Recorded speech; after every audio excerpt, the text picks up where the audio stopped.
There is a number that has haunted the music world, the art world, and the sports world for longer than most people realize.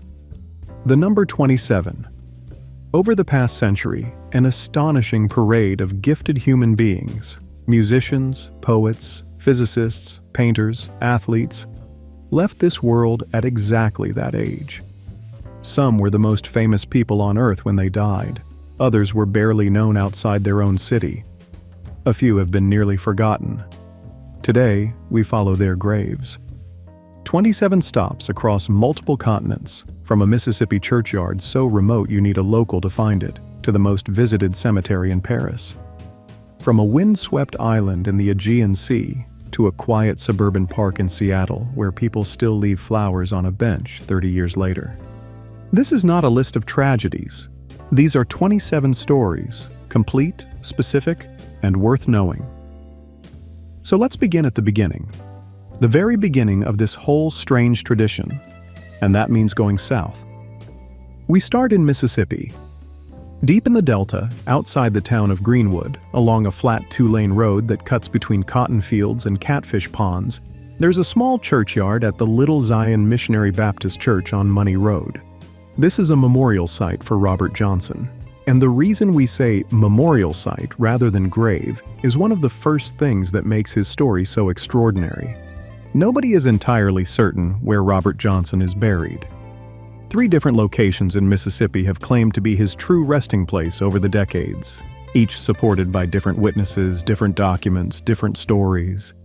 That ambiguity, the uncertainty about something as basic as where a man's body is, suits Robert Johnson perfectly. Because nearly everything about his life sits somewhere between fact and legend, and the line between the two has never been easy to find. What we know: Johnson was born in 1911 in Hazelhurst, Mississippi, the 11th child of a sharecropper family. He grew up picking cotton in the Delta, teaching himself guitar by watching older musicians play through the windows of juke joints he was too young to enter. By his late teens, he was playing the blues in the small towns and roadhouses along Highway 61, but by all accounts, his early playing was unremarkable, competent at best, nothing that made people stop talking when he walked in. Then, sometime around 1931 or 1932, he disappeared. He was gone for roughly a year. When he came back, he could play like nobody else alive.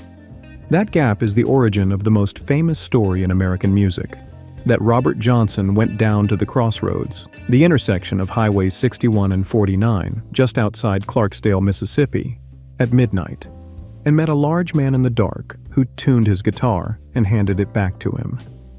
The devil. In exchange for Johnson's soul, the story goes, the devil gave him mastery over the instrument. The crossroads story became mythology almost immediately, and it has never gone away. It is in every movie about the Delta Blues. It is the origin of every cliché about rock musicians making dark bargains for talent. Robert Johnson didn't invent the crossroads mythology. It existed in West African and African American folk tradition before him, but he became its permanent face. The real explanation was almost certainly simpler.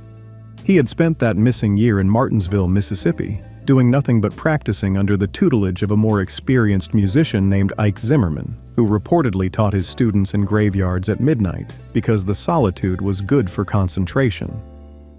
That detail, the midnight graveyard practice sessions, may itself be what seeded the devil's story. But nobody who heard Johnson play when he came back seemed interested in the mundane explanation. The music itself invited the myth. He recorded 29 songs across 2 sessions, one in San Antonio in November 1936, one in Dallas in June 1937. That is the entirety of his documented recorded output, 29 songs. And from those 29 songs, virtually every significant development in blues, rock, and American roots music for the next 80 years descends in some traceable line. Crossroad Blues, Sweet Home Chicago, Hellhound on My Trail, Love in Vain, Me and the Devil Blues, Terraplane Blues. Eric Clapton called him the most important blues musician who ever lived. Keith Richards said hearing Johnson's recordings for the first time was like listening to two guitarists playing at once. These were men who had spent their entire lives with a guitar in their hands, and they still couldn't fully account for what Johnson was doing. He died in August of 1938, 27 years old, near Greenwood. The death certificate, which was filled out weeks after the fact by someone who had not witnessed the death, lists no cause. The most widely accepted account, drawn from witnesses who were at the roadhouse where he was playing the night he fell ill, holds that he was given a bottle of whiskey laced with strychnine by the jealous husband of a woman Johnson had been flirting with. He collapsed, was taken to a nearby house, and died 3 days later in agony. 3 headstones, 3 possible graves, one at Payne's Chapel on Quito Road near Morgan City, one at Mount Zion Missionary Baptist Church near Morgan City, and the memorial marker at Little Zion on Money Road outside Greenwood, where most fans make the pilgrimage. You drive out along the flat Delta Highway, past the cotton fields, and find a small church and a stone marker in a quiet yard. People leave guitar picks, sometimes flowers, sometimes a bottle. It is about as far from a grand monument as you can imagine, and it is completely right for the man. From the Mississippi Delta to England, to Cheltenham, a prosperous spa town in the Gloucestershire Cotswolds, and to the Priory Road Cemetery, where a man named Lewis Bryan Hopkins Jones was buried on July 10, 1969. The world knew him as Brian Jones, and the story of his life is one of the most complicated and least honestly told in all of rock music. Here's the thing that gets left out of most accounts of Brian Jones. He built the Rolling Stones. Not contributed to them, not helped start them, built them from scratch, from a single advertisement he placed in a music publication in early 1962 looking for musicians interested in playing Chicago blues. He was the one who found the players, named the band, booked the early gigs, developed the sound, and dragged them into the orbit of London's music industry.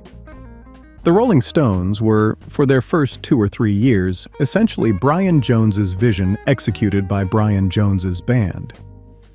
He was born in Cheltenham in 1942 to middle-class, church-going parents who were bewildered by their son's absolute devotion to the blues records he'd been collecting since his early teens. His father was a piano teacher and aeronautical engineer. His mother taught piano as well. Jones taught himself guitar, then clarinet, then saxophone, then essentially every other instrument he encountered. He had an extraordinary ear, the kind that absorbs a new instrument the way most people absorb a new word. By the time he was 17, he had fathered 2 children with 2 different women, been thrown out of school, and made up his mind that he was going to London to play music. The Rolling Stones of 1963 and 1964, the early, genuinely threatening blues band that made parents nervous, were built on Brian Jones's musical direction and Mick Jagger and Keith Richards's ambition. The ornate sitar line winding through Paint It Black in 1966 was Jones, who had gone to learn the instrument from Ravi Shankar. The Appalachian dulcimer on Lady Jane was Jones. The haunting recorder on Ruby Tuesday was Jones. The Moroccan percussion and soundscape work throughout Their Satanic Majesty's Request and Beggar's Banquet was Jones, who had been spending time in Morocco studying traditional music with the master musicians of Jujuka years before the term world music existed. He was musically the most adventurous and curious member of the band he had created. But from roughly 1966 onward, the band he had created was pulling away from him. His drug use had become severe, not the casual psychedelia that everybody in that world was experimenting with, but the chaotic daily desperation of someone self-medicating a depression that had been there long before the drugs. He was arrested twice on drugs charges in 1967 and 1968. The criminal convictions made it legally complicated to tour the United States. His relationships with Jagger and Richards had deteriorated beyond recovery. He was increasingly unable to contribute meaningfully in the studio. By 1969, he was a passenger in a vehicle he had built and someone else was driving. In June of 1969, Jagger, Richards, and drummer Charlie Watts drove to Cochford Farm, Jones's farmhouse in the village of Hartfield, East Sussex, the house where A.A. Milne had written Winnie the Pooh, and told him he was out of the band. He was 27 years old. He received a settlement, a promise of future royalties, and a handshake. He told friends he was going to start a new band, something better, something that better suited the musician he actually was. 25 days later, on July 3, 1969, Brian Jones was found at the bottom of the swimming pool at Cotchford Farm. He was dead. The official inquest returned a verdict of death by misadventure. Accidental drowning with drugs and alcohol noted as contributing factors. He was 27 years old. Questions have circulated about that night ever since. There were several other people at the farm when Jones was found. Some accounts from witnesses given in the immediate aftermath were contradictory. A construction worker named Frank Thorogood, who had been at the farm that night, reportedly made a deathbed confession to Jones's former bandmate Tom Keelock in 1993, claiming he was responsible for Jones's death. Thorogood died before any formal investigation could be conducted, and the statement was never legally tested. No charges were ever filed. The case has never been formally reopened. The Rolling Stones played a free concert in Hyde Park 2 days after his death, releasing thousands of white butterflies into the London sky in his memory. Mick Jagger read from Shelley's elegy, Adonais, to the crowd of hundreds of thousands. It was a beautiful send-off for a man whose relationship with the band had ended badly, and there has always been something faintly awkward about the spectacle. The band mourning, very publicly, the man they had just fired. Jones is buried in the municipal cemetery in Cheltenham, the town where he was born, the town he had spent his youth desperately trying to escape, the town he never managed to fully leave. Fans make the trip to the Priory Road Cemetery regularly. They leave guitar picks, flowers, and occasionally written notes. The grave of the man who started the Rolling Stones sits in a quiet English municipal cemetery a short walk from the house where he grew up. That geography tells a story all by itself. We leave England for the moment and cross the Atlantic to a small island in the Aegean Sea called Skyros off the eastern coast of Greece. To get there, you take a ferry from the Greek mainland port of Kymi, a crossing of about 2 hours on a good day, then drive the length of the island on narrow roads that wind through pine forests and past small stone villages to the southern end, where a sheltered valley opens up near the sea. In that valley, beneath an olive grove, there is a grave that has been visited by pilgrims of a particular kind since 1915. This is the grave of Rupert Brooke, the English poet. And we include him on this tour not because he is primarily remembered as a musician. He isn't. He was a poet. But because the 27 Club has never been exclusively a musician's list. And because Rupert Brooke's story is one that our audience will find immediately familiar, even if they haven't thought about him in years. Most Americans of a certain age encountered Rupert Brooke in a high school English class in the form of his sonnet, The Soldier. The one that begins, "If I should die, think only this of me, that there's some corner of a foreign field that is forever England." He wrote it in the autumn of 1914, in the first months of the First World War, when the war was still new enough to seem possibly brief and possibly honorable. He was 26 years old. He had no idea how literally those words were about to come true. Brooke had been one of the brightest young literary figures in England. Handsome, charismatic, a Cambridge man, friends with everyone who mattered in Edwardian literary London, admired by Henry James and William Butler Yeats and Virginia Woolf, who described him with the frank appreciation of someone who had looked at him carefully. He had traveled in America, in the South Pacific, had written vivid travel essays and poems of increasing power and maturity. He was the kind of young man about whom people said, "Whatever he does next will be extraordinary," and they meant it. When war broke out in August 1914, he enlisted almost immediately, receiving a commission in the Royal Naval Division. He sailed for the Dardanelles in the spring of 1915 as part of the force preparing to attack Gallipoli. He never got there. On the voyage out, he was bitten on the lip by an infected mosquito. Septicemia, blood poisoning, set in. The infection spread rapidly. On April 23, 1915, Rupert Brooke died aboard a French hospital ship anchored just offshore from the island of Skyros. He was 27 years old. His fellow officers, unwilling to wait for the body to be transported back to England and aware that the ship needed to proceed, buried him that same evening in the olive grove on the island. It was a hastily organized, genuinely moving ceremony conducted by lamplight among people who had cared for him in his final days. Winston Churchill, then First Lord of the Admiralty, wrote his obituary in the Times the following morning. A long lyrical tribute that turned Brooke almost overnight into a symbol of golden English youth sacrificed to the war, the embodiment of everything the country was losing. The timing was extraordinary. The offensive at Gallipoli began 8 days later, and within months that campaign had become one of the bloodiest and most futile of the entire war. The image of Brooke dying on a sun-drenched Greek island before any of that horror began took on a retrospective glow that his actual life, had he lived it, would probably have complicated considerably. The grave on Skyros has been visited since almost the moment the war ended. The white marble monument in the walled enclosure is simple, and the olive grove around it is quiet in a way that the rest of the war's memorial landscape, the vast, immaculate cemeteries of Flanders and Normandy, is not. It feels private. Visitors leave stones, as is the Greek custom, sometimes wildflowers from the hillside. The island itself is not easy to reach even by modern standards, which means that the people who make the journey tend to be the people for whom it means something specific. We stay in the theater of the First World War for one more stop, because the next person on our tour died in the same spring as Rupert Brooke, in the same campaign, and his story is so astonishing and so underknown that it would be a genuine disservice to skip it.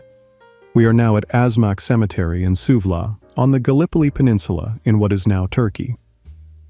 This is one of the Commonwealth War Graves Commission cemeteries that line the peninsula, immaculately maintained, each grave marked with identical white Portland stone, the democracy of that equality both deliberate and moving. The grave we are looking for belongs to Henry Gwyn Jeffreys Moseley, 2nd Lieutenant, Royal Engineers. He was 27 years old when he died here on August 10, 1915, shot by a sniper while relaying orders over a field telephone. He died immediately. Henry Moseley is not a household name in America, and that fact is itself a kind of historical injustice, because by the time of his death, he had already done something that every person who has ever sat through a chemistry class owes him for. He figured out how the periodic table actually works. When Moseley was working in Ernest Rutherford's laboratory in Manchester between 1912 and 1913, the periodic table existed but was organized by atomic weight, which produced an arrangement that was mostly correct but riddled with anomalies and exceptions that chemists had been arguing about for decades. Why did certain elements seem to be in the wrong places? Why did some elements with lower atomic weights come after elements with higher ones? Nobody could fully explain it. Moseley, working with X-ray spectroscopy equipment of his own design and modification, discovered that when you bombard different elements with electrons and measure the X-rays they emit, each element produces a characteristic frequency. And those frequencies correlate precisely with what he called the atomic number, the number of protons in the nucleus. The atomic number, not the atomic weight, is what determines an element's chemical properties and its place in the periodic table. It seems obvious now. Before Moseley, it was not obvious at all. His work resolved every anomaly in the table at a stroke, predicted the existence of several elements that had not yet been isolated, and laid the foundation for the modern understanding of atomic structure. He published the key papers in 1913 and 1914. He was 25 and 26 years old. When war broke out in August 1914, Moseley immediately volunteered. His former professor Rutherford, who would later win the Nobel Prize and is now considered the father of nuclear physics, wrote urgent letters to the War Office arguing that Moseley was too valuable to risk in combat, that he should be assigned to scientific work in support of the war effort. The requests were declined. The Army saw no particular reason to treat a young physicist differently from any other young officer. Moseley was deployed to Gallipoli as a signals officer. He was killed on the 4th day of the Battle of Sari Bair. The Nobel Prize Committee for Physics, in a rare public acknowledgement of what might have been, noted after the war that Moseley would almost certainly have received the prize had he lived. His death, along with the deaths of many other young scientists in that war, led directly to a change in British government policy. From 1916 onward, scientists of established distinction were to be directed toward technical roles rather than frontline combat. For Moseley, the policy change came 18 months too late. He is buried here at Asmak Cemetery in a grave identical to the ones around it. If you want to find it, you need to consult the Commonwealth War Graves Commission Register, which tells you his row and position. The grave itself gives no indication of what is buried there beyond a name, a rank, a date, and a small cross. The periodic table that every chemistry student in the world uses is, in a very real sense, the monument that Henry Moseley actually deserves. From the battlefields of the First World War, we jump forward 40 years, crossing to Los Angeles, California, and to Evergreen Cemetery, one of the oldest burial grounds in the city, established in 1877, a working-class place with none of the manicured celebrity glamour of Forest Lawn or Westwood. This is where we find Jesse Belvin, a man who by any reasonable measure should be as famous as Sam Cooke or Ray Charles, and who instead has become one of popular music's great what-ifs. Jesse Belvin was born in Texarkana, Texas, in 1932 and grew up in Los Angeles. He had one of the most naturally beautiful voices in rhythm and blues, a warm, effortless baritone with a gift for melodic phrasing that made everything he sang sound inevitable, like the notes couldn't have gone any other way. He was recording professionally before he was 20, and by the mid-1950s he was one of the most in-demand vocalists and songwriters in the Los Angeles R&B scene, which was, in those years, one of the most creatively fertile music communities in America. His biggest hit as a solo performer was "Goodnight My Love" in 1956, a slow, aching, genuinely gorgeous ballad that became the closing theme of Alan Freed's nationally broadcast rock and roll radio program. Every night, Freed ended his show with Belvin's voice easing his listeners toward sleep. For several years in the late 1950s, if you were a young person going to bed with the radio on, there was a good chance Jesse Belvin was the last voice you heard before you drifted off. An entire generation of Americans went to sleep to that song, and most of them couldn't have told you who sang it. But here is the detail that permanently distinguishes Jesse Belvin in the history of popular music. He was one of the co-writers of Earth Angel. That song, recorded by the Penguins and released in November 1954, became one of the first rhythm and blues records to reach #1 on the mainstream pop charts, selling over 1 million copies and establishing a template for the kind of black-originated music that would soon be repackaged and sold to white teenagers across the country. Earth Angel is, in the clearest sense, one of the records that directly enabled rock and roll.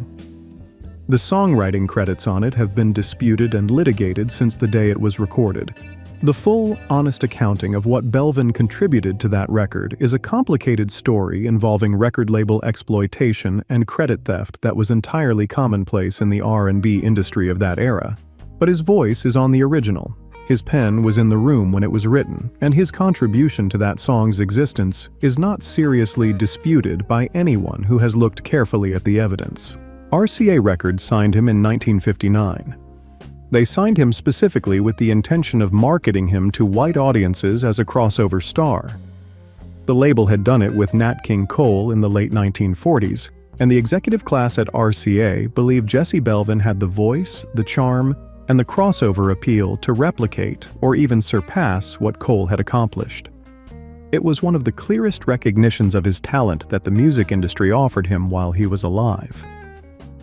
In February of 1960, Belvin played a concert in Little Rock, Arkansas. It was one of the first racially integrated concerts ever held in that city, black and white audience members in the same venue, which required a legal fight and a police presence and a kind of courage from the promoters that is easy to underestimate from this distance. Belvin performed. The concert happened without violence. Afterward, in the early hours of the morning, he and his wife Ruth and his driver climbed into a car and headed west toward California. A tire blew out on the highway. The car crashed. Jesse Belvin was killed instantly. His wife, Ruth, was also killed. His driver survived. He was 27 years old. Some accounts, unverified and disputed, have suggested that the tires on the car had been deliberately sabotaged, that the integrated concert had made enemies, and that the blowout was not an accident. Those claims have never been proven. What is established fact is that Jesse Belvin died on a highway in Arkansas in the early morning of February 6, 1960, on his way home from one of the first integrated concerts his city had ever seen. He is buried at Evergreen Cemetery in Los Angeles. He was 27 years old, signed to a major label, on the threshold of a career that might have changed the entire history of American popular music. Janis Joplin has no grave. She was cremated, and her ashes were scattered from a chartered plane over the Pacific Ocean off the Marin County coast, north of San Francisco. There is no headstone, no crypt, no place you can drive to and stand. And yet to leave her off this tour would be absurd, because Janis Joplin was one of the most original and consequential American singers of the 20th century, and her story, beginning to end, is exactly the kind of story this tour is built around. She was born in Port Arthur, Texas, in January of 1943, the eldest of 3 children in a middle-class family that by any material measure gave her everything she needed. Her father worked for Texaco. They had a house. There was money for school. What Port Arthur could not give Janis Joplin was any room to be who she actually was. Port Arthur in the 1950s was a refinery town on the Gulf Coast, deeply conservative, racially segregated, socially rigid in the way that small southern cities tended to be in that era. Joplin was, from early childhood, conspicuously wrong for her environment. She was interested in art and literature when the girls around her were interested in social standing. She was listening to Bessie Smith and Leadbelly records she found in her father's collection, when her peers were listening to Pat Boon. She was loud and opinionated, and physically awkward in a setting that valued girls who were quiet, agreeable, and pretty. She was bullied throughout high school with a particular relentlessness that she never fully got over. Her classmates voted her ugliest man on campus as a malicious joke. She talked about it in interviews for the rest of her life. She left for San Francisco in 1963, bounced between Austin and San Francisco for several years, drank too much, used amphetamines, and then returned to Texas, attempted a normal life, and found she couldn't sustain it. She went back to San Francisco in 1966. A musician named Chet Helms, who had grown up in Port Arthur and knew her from the Texas folk scene, called her and asked if she'd be interested in fronting a band called Big Brother and the holding company that was looking for a singer. She said yes. On June 16, 1967, at the Monterey International Pop Festival, the concert that effectively announced the Summer of Love to the rest of America, Janis Joplin performed Ball and Chain with Big Brother and the holding company. Mama Cass Elliot of the Mamas and the Papas was in the audience, and the filmmaker D.A. Pennebaker's camera caught her in real time, watching Joplin sing, her mouth slowly falling open, her head eventually beginning to shake from side to side in involuntary disbelief. That footage, 20 seconds of Cass Elliot watching Janis Joplin and not being able to believe what she was hearing, is one of the most succinct documentations of greatness being recognized in the history of filmed performance. Joplin sang like nobody in rock music had ever sung before. Not nobody before her. Bessie Smith, Ma Rainey, the deep tradition of black female blues singing was audible in her voice. But nobody who had ever stood in front of an electric rock band and sung like that. She was raw. She was ragged. She screamed, and the screaming was musical. She wailed, and the wailing had shape and intention.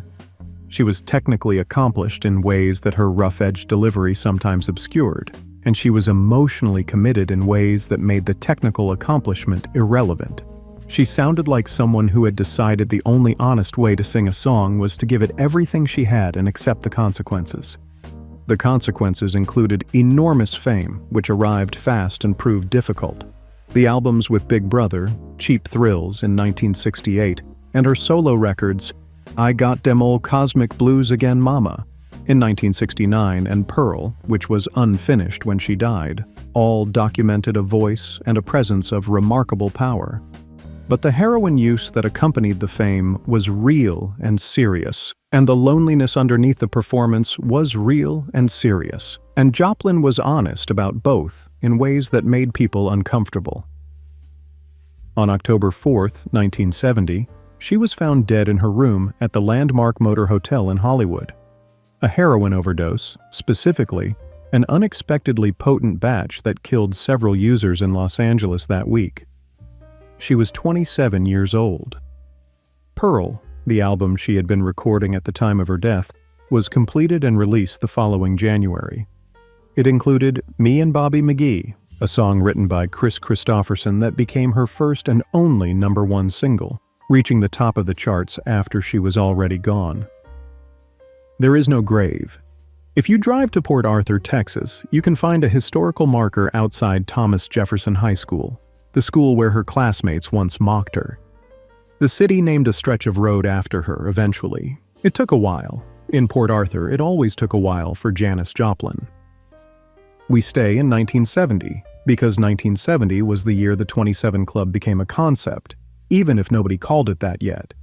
And we drive north from Hollywood to the community of Topanga Canyon in the Santa Monica Mountains, where on the morning of September 3, 1970, a young man was found dead in a sleeping bag in the backyard of a house belonging to his bandmate. This was Alan "Blind Owl" Wilson, co-founder and lead singer of Canned Heat. If you were at Woodstock in August of 1969, you saw Canned Heat play. If you watched the Woodstock film, which opened in theaters in March of 1970 and brought the experience of that festival to an audience many times larger than the one that had actually attended, the first song you heard, playing over the opening credits as the camera moved across the muddy festival grounds before the crowd had arrived, was Going Up the Country, a light, airy, flute-driven song with a high falsetto vocal about leaving the city and heading somewhere simple and natural. That was Alan Wilson. He wrote it, sang it, played the harmonica that runs through it. He was 27 years old when the film came out. He had been dead for 6 months. Wilson was born in Arlington, Massachusetts in 1943, the son of a couple who had no particular connection to music, but who noticed early that their son had an exceptional ear. He was obsessive about the blues from his early teens, not casually enthusiastic, but genuinely obsessive, the kind of obsession that involves staying up until 3 a.m. with a record player and a notebook, transcribing every note and working out every technique. He taught himself guitar, harmonica, and piano to a high level of proficiency from records alone, and he developed a theoretical understanding of the Delta blues tradition that was, by the time he arrived at Boston University in the early 1960s, more comprehensive than most professional musicologists could claim. He was also, by all accounts, a genuinely unusual human being. He had very poor eyesight, hence blind owl, which contributed to a slightly removed, unfocused quality in social situations that some people read as shyness and others read as something stranger. He suffered from depression that was serious enough to impair his ability to function in the world outside music, and he had a habit of sleeping outdoors, in parks, in backyards, under bridges. That was partly a bohemian affectation and partly, it seems, a genuine response to some need he had that the indoors couldn't meet. He was the sort of person who, once you got him talking about music, was completely riveting. In every other context, he was apt to drift away. The most remarkable thing he did, aside from the music, was in the early 1960s, when he traveled to the Deep South to find the elderly bluesman Son House, who had recorded classic Delta blues records in the early 1930s and had then essentially vanished from the music world for 30 years, working in factories and railroad yards. Wilson found Son House, spent time with him, and, this is the astonishing part, taught him how to play his own songs. House had largely forgotten the material from those old recordings, and it was Wilson who had learned them from the records with the same obsessive precision he brought to everything, who taught them back to him. Son House's celebrated 1960s comeback, which reintroduced an entire generation to classic Delta blues, was made possible in part by a 20-year-old white kid from Massachusetts who knew the music better than its creator did. Canned Heat formed in Los Angeles in 1966, built around Wilson and the singer Bob the Bear Hite.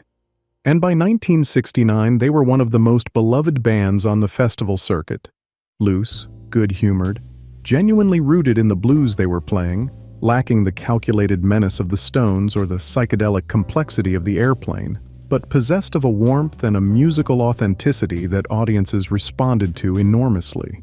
Wilson's falsetto on Going Up the Country, his harmonica work throughout their catalog, his arrangements, all of it reflected a musician who had thought very deeply about the tradition he was working in. He died on September 3, 1970, in Topanga Canyon. The cause was a drug overdose. He was 27 years old. He died 2 weeks before Jimi Hendrix, and less than a month before Janis Joplin. 3 people, all 27, all dead in the space of 5 weeks in the autumn of 1970. Alan Wilson is, consistently, the least remembered of that trio. But the man who taught Son House how to play Son House's music deserves to be remembered. He is buried at Forest Lawn Memorial Park in Glendale, California. And now, at last, we come to the grave that most people think of first when they think of this particular number. We are at Greenwood Memorial Park in Renton, Washington, a suburb 10 miles south of Seattle. The kind of tidy, unremarkable Pacific Northwest community that gives no outward indication of being the destination of guitar-playing pilgrims from every country on Earth.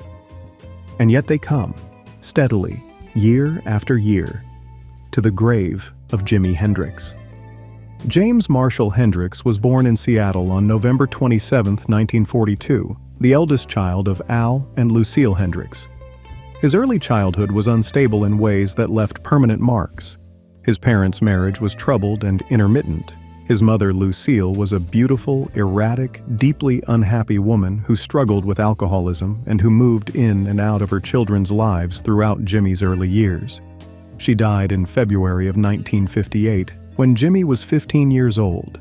A loss that he rarely discussed directly, but that surfaced continuously in the way he wrote about women, love, and abandonment for the rest of his life. Al Hendrix, who raised his sons with a combination of genuine love and unreliable parenting, bought Jimi his first guitar, a $1 ukulele from a woman in the neighborhood, and then a proper acoustic. When it became clear that the boy had a talent bordering on compulsion, Jimi taught himself to play left-handed on a right-handed guitar, simply flipping the instrument upside down, and practiced with an intensity that his father would later describe as something like possession. He spent hours every day with the guitar. He skipped school to practice. He played in his bedroom, in the stairwell of the apartment building because of the natural reverb at every opportunity he could create or steal. He graduated from high school by the skin of his teeth, briefly attempted to hold jobs of the ordinary kind, was arrested twice in stolen cars and given the choice between prison and the army. He enlisted in 1961 and was assigned to the 101st Airborne Division at Fort Campbell, Kentucky, where he served as a paratrooper, making over 25 jumps, by his own account, and also formed a band with his fellow soldier Billy Cox, who would remain one of his closest musical collaborators for the rest of his life. The Army discharged him in 1962, citing his unsatisfactory performance and, more specifically, his inability to stop thinking about music when he was supposed to be thinking about anything else. For the next 4 years, Hendrix played backup guitar on the Chitlin Circuit, the network of black-owned venues and touring routes that ran through the South and up the East Coast, performing behind some of the most significant names in rhythm and blues. He backed Little Richard. He backed the Isley Brothers. He backed Jackie Wilson. He worked with King Curtis and with Ike and Tina Turner. He was, by all accounts, a brilliant sideman who sometimes drove band leaders crazy by playing too much, by finding things to do with a guitar that nobody had asked him to find, and that sometimes overwhelmed whatever was supposed to be happening in the center of the performance. He was in New York, playing with his own band in Greenwich Village clubs, when Chas Chandler, the bass player for the British invasion group The Animals, who was looking to transition into management, walked into the Café Wa in September of 1966 and heard him play. Chandler flew him to London within weeks. In London, Hendrix put together the Jimi Hendrix Experience, with drummer Mitch Mitchell and bassist Noel Redding, and within months was the most talked-about new musician in a city that was the center of the musical world. The London period produced everything: the performances at the Bag O' Nails, and the marquee that left established musicians open-mouthed. The debut single Hey Joe going to number 6 on the British charts. The album Are You Experienced in May of 1967. The return to America for the Monterey Pop Festival in June, where Hendrix closed the set by dousing his guitar in lighter fluid, setting it on fire, and kneeling over it as it burned. An act of theater and sacrifice and pure rock and roll insanity that became one of the defining images of the entire era. And then Axis, Bold as Love, in December of 1967. And Electric Ladyland in 1968, a double album of such ambition and strangeness and beauty that critics at the time didn't entirely know what to do with it, and that sounds, 55 years later, like it was made in the future. What Hendrix was doing with the electric guitar had no real precedent. He was using feedback not as a technical accident to be avoided, but as a compositional element to be shaped. He was using the whammy bar to produce sounds that resembled voices, animals, machinery, war. He was playing melodies and rhythms and bass lines simultaneously in ways that made experienced musicians question whether what they were hearing was one person or several. He played his Fender Stratocaster with his teeth. He played it behind his back. He played it on fire.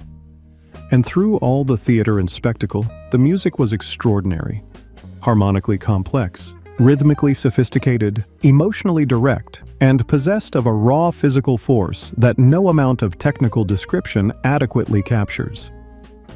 The Band of Gypsys record from January 1970, recorded live at the Fillmore East with Billy Cox and drummer Buddy Miles, showed a different direction, harder, more funk-influenced, more politically engaged, that many people believe represented the most significant new development in his music since Are You Experienced?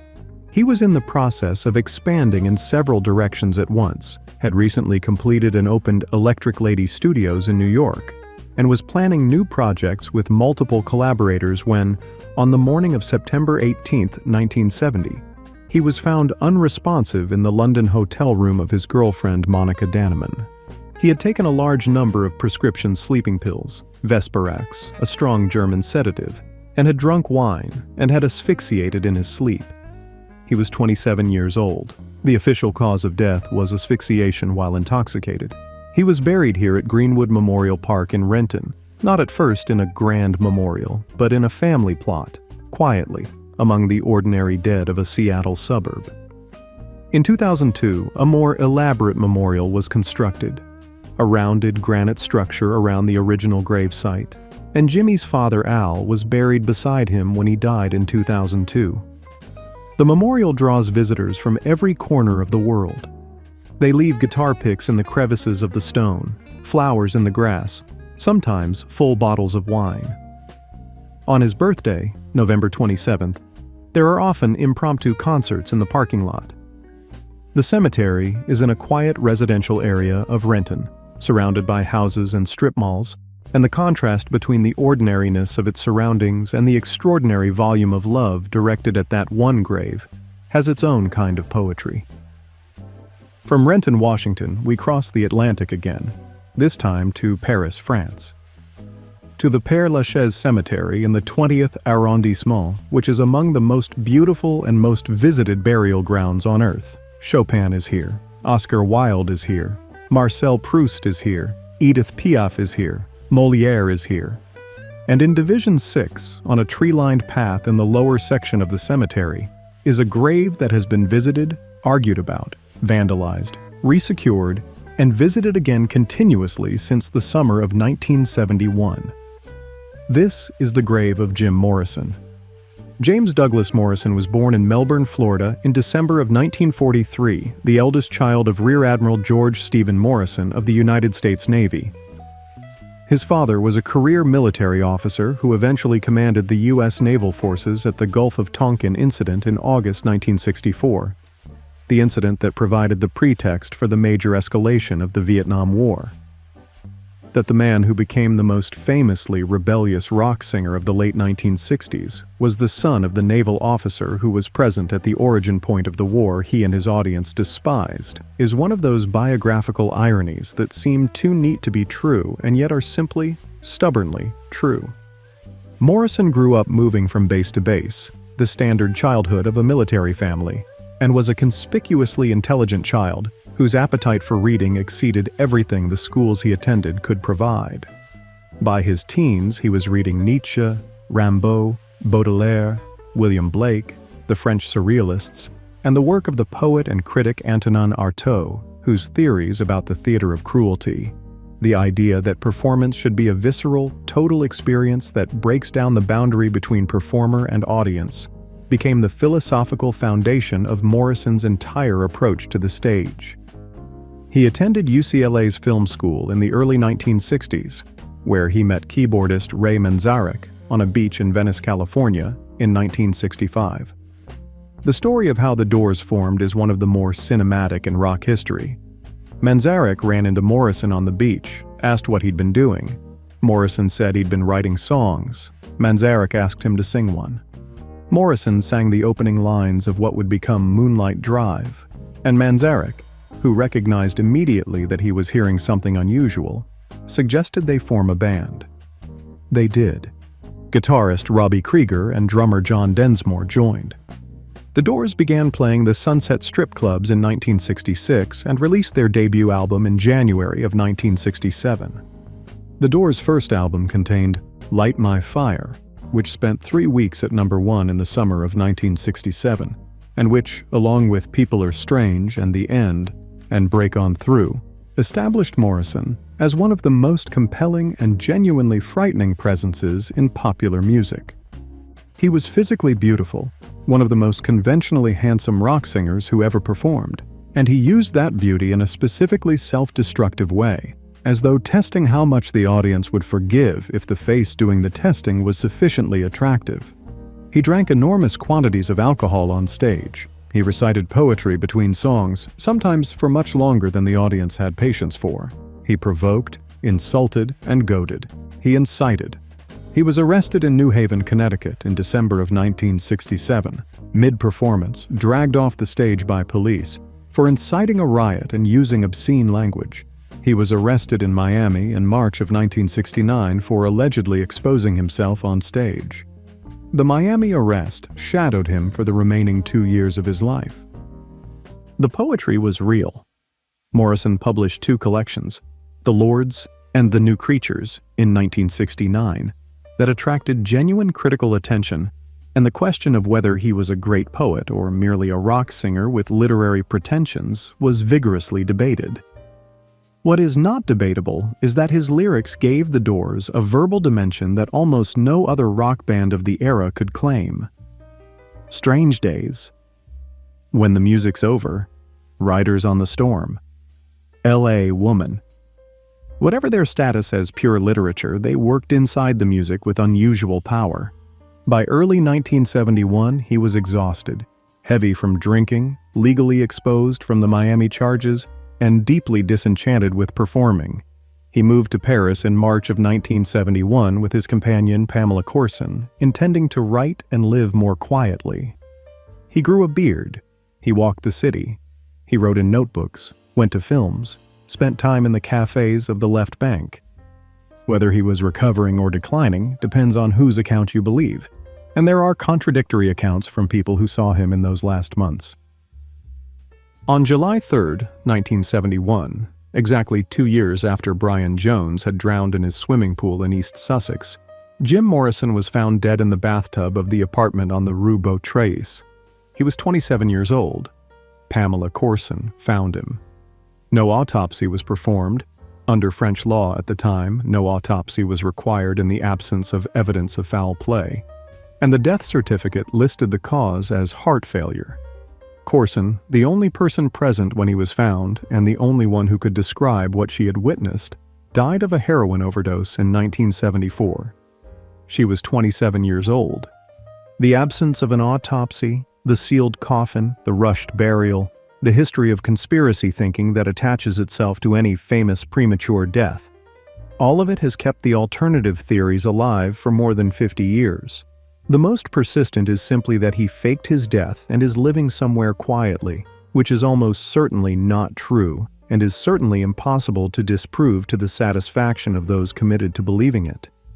The official account, that he died of heart failure, probably brought on by his level of drug and alcohol use, is the most plausible explanation of the available facts. He was buried quietly in Division 6 of Père Lachaise in a grave that was not initially marked with anything that distinguished it from its neighbors.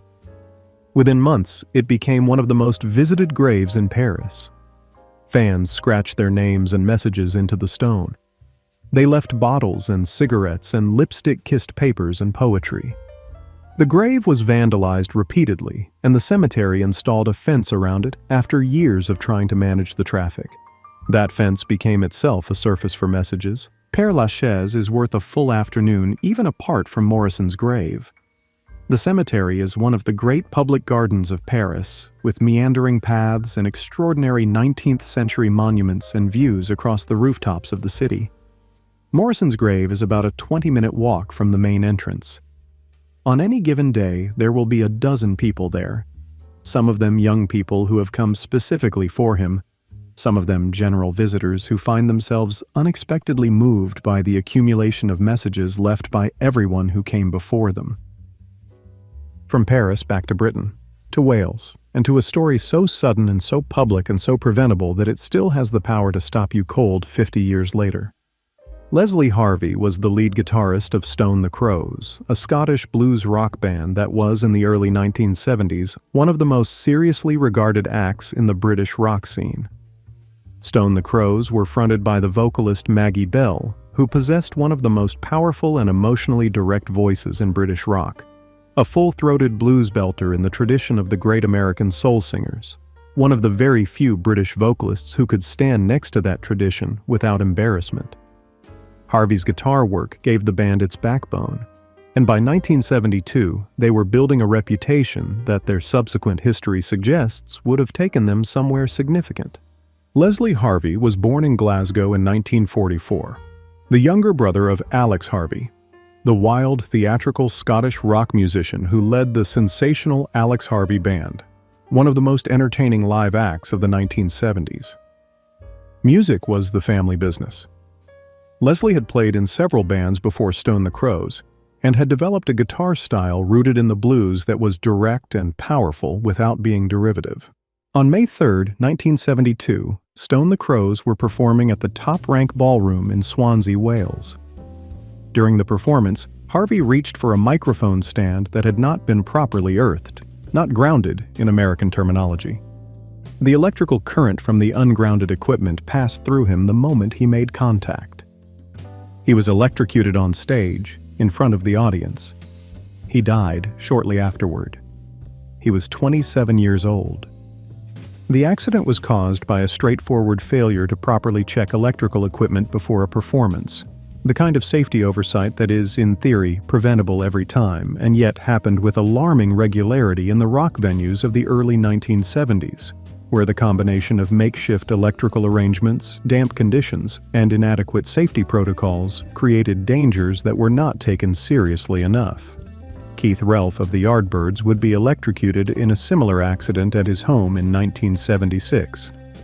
Leslie Harvey's death, and others like it, eventually prompted significant reforms to electrical safety standards at live music venues across Britain. Harvey is buried in Glasgow, the city where he was born. Stone the Crows disbanded following his death, and Maggie Bell pursued a solo career. Alex Harvey continued with his own band until his death in 1982. The Harvey family's contribution to British rock music spans 2 brothers and 2 decades, and both of them were gone too soon. Staying in the world of 1970s rock, but moving to California and to a very different kind of story, we head now to Alta Mesa Memorial Park in Palo Alto, where a large, bearded, deeply knowledgeable man named Ron McKernan has rested since March of 1973. Deadheads know him as Pigpen. Everyone else should. Ron McKernan was the original soul of the Grateful Dead. The one who gave the band its guts, its blues, its raw physical authority, its connection to the American music that preceded everything the San Francisco psychedelic scene was trying to build on. He was the one who pushed the band toward rhythm and blues when the others were chasing abstraction. He was the one who could walk to a microphone with nothing prepared and hold 5,000 people in the palm of his hand for 30 minutes through sheer force of presence and musicianship. He drank whiskey, not LSD, and in the context of that particular band at that particular moment, the distinction mattered enormously. He was born in San Bruno, California, in September of 1945, the son of Phil McKernan, a rhythm and blues disc jockey on the radio station KDIA in Oakland, who went by the on-air name Cool Breeze, and who filled the family home with the records of Lightnin' Hopkins, Sonny Boy Williamson, Junior Walker, and Jimmy Reed. Ron absorbed all of it from earliest childhood. By the time he was a teenager, he could play harmonica, piano, and guitar. And he had developed a singing voice that carried the unmistakable grain of the blues tradition he had been marinating in since before he could read. He was not an imitator. He was someone who had taken that tradition into himself so completely that it came back out naturally, without effort, as something both authentic and his own. He met Jerry Garcia in the early 1960s, when both of them were part of the loose constellation of Bay Area folk and jug band musicians centered around the Palo Alto and Menlo Park coffee shop scene. Garcia recognized immediately what McKernan had, and when he decided to go electric and assemble what would become the Grateful Dead, McKernan was one of his first calls. The Early Dead, playing the Avalon Ballroom and the Fillmore West in 1966 and 1967, at the absolute center of the San Francisco psychedelic scene, were a different band than the one that would become legendary in the 1970s. They were rawer, bluesier, more dangerous feeling, and Pigpen was the primary reason. His performances on Turn on Your Love Light, the Bobby Blue Bland song that the Dead made their own in live performance, were the event within the event. He would start slow and quiet, working the audience up, call and response, the crowd learning the patterns, and then build for 20 or 30 minutes to a peak that left the room wrung out and elated. Deadheads who caught the band in those years, and there are some of them still alive and talking, will tell you that what Pigpen could do on a stage went beyond anything they had seen before or since. The problem was his liver. McKernan had been drinking heavily since his early teens, not recreationally but compulsively in the way of someone for whom alcohol is less a pleasure than a necessity. And by his mid-20s, the damage was already serious. He was diagnosed with a non-alcoholic liver condition in addition to the harm caused by the drinking. His doctors told him to stop. He reduced his alcohol consumption significantly, but the organ had already sustained too much injury to recover. As the rest of the band expanded their musical vocabulary through the late 1960s and into the early 1970s, incorporating jazz improvisation, extended country passages, the gradually developing harmonic language that would define the Dead's mature period, Pigpen's role in the band grew smaller, partly by musical evolution, and partly because he was too ill to fully participate. He was unable to tour with the band for most of 1972. He died at his apartment in Corte Madera, California, on March 8, 1973. The cause was a gastrointestinal hemorrhage related to his liver disease. He was 27 years old. He had not drunk alcohol in roughly a year. The damage was simply done. His grave at Alta Mesa Memorial Park in Palo Alto, about a mile from where he grew up, in the comfortable middle-class suburbs of the peninsula that had produced him and Jerry Garcia and the whole early scene, draws deadheads making the pilgrimage through the Bay Area. There is something quietly melancholy about the geography. The original heart of the Grateful Dead, lying in a tidy suburban cemetery in Palo Alto, surrounded by the quiet propriety of the community he had spent his life musically departing from. He remains, for those who know the early history of the band, irreplaceable in a way that even the best of his successors could not address. From California to South Wales again, to the town of Britton Ferry near Swansea, and to the churchyard of St. Mary Magdalene Church, where the guitarist and principal songwriter of Badfinger is buried. This is the grave of Pete Ham, and the story behind it is one of the most heartbreaking on this entire tour. Heartbreaking not because of the death, but because of what led to it, which was a systematic theft so thorough and so cruel that it is difficult to contemplate without anger. Badfinger are not quite a household name in the way that Jimi Hendrix or Kurt Cobain are household names. But if you have ever heard Without You, the power ballad that Harry Nilsson took to number 1 in 1972 and that Mariah Carey took to number 1 again in 1994, making it one of the most covered songs in the history of popular music, then you have heard the work of Pete Ham. He co-wrote it. He and his Badfinger bandmate Tom Evans wrote it in 1970 as a relatively minor album track, never imagining it would be covered, never imagining it would become one of the defining ballads of the 20th century. He was dead before he saw most of what it became. Ham was born in Swansea in 1947, the son of a working-class Welsh family, and his musical gifts were apparent from childhood.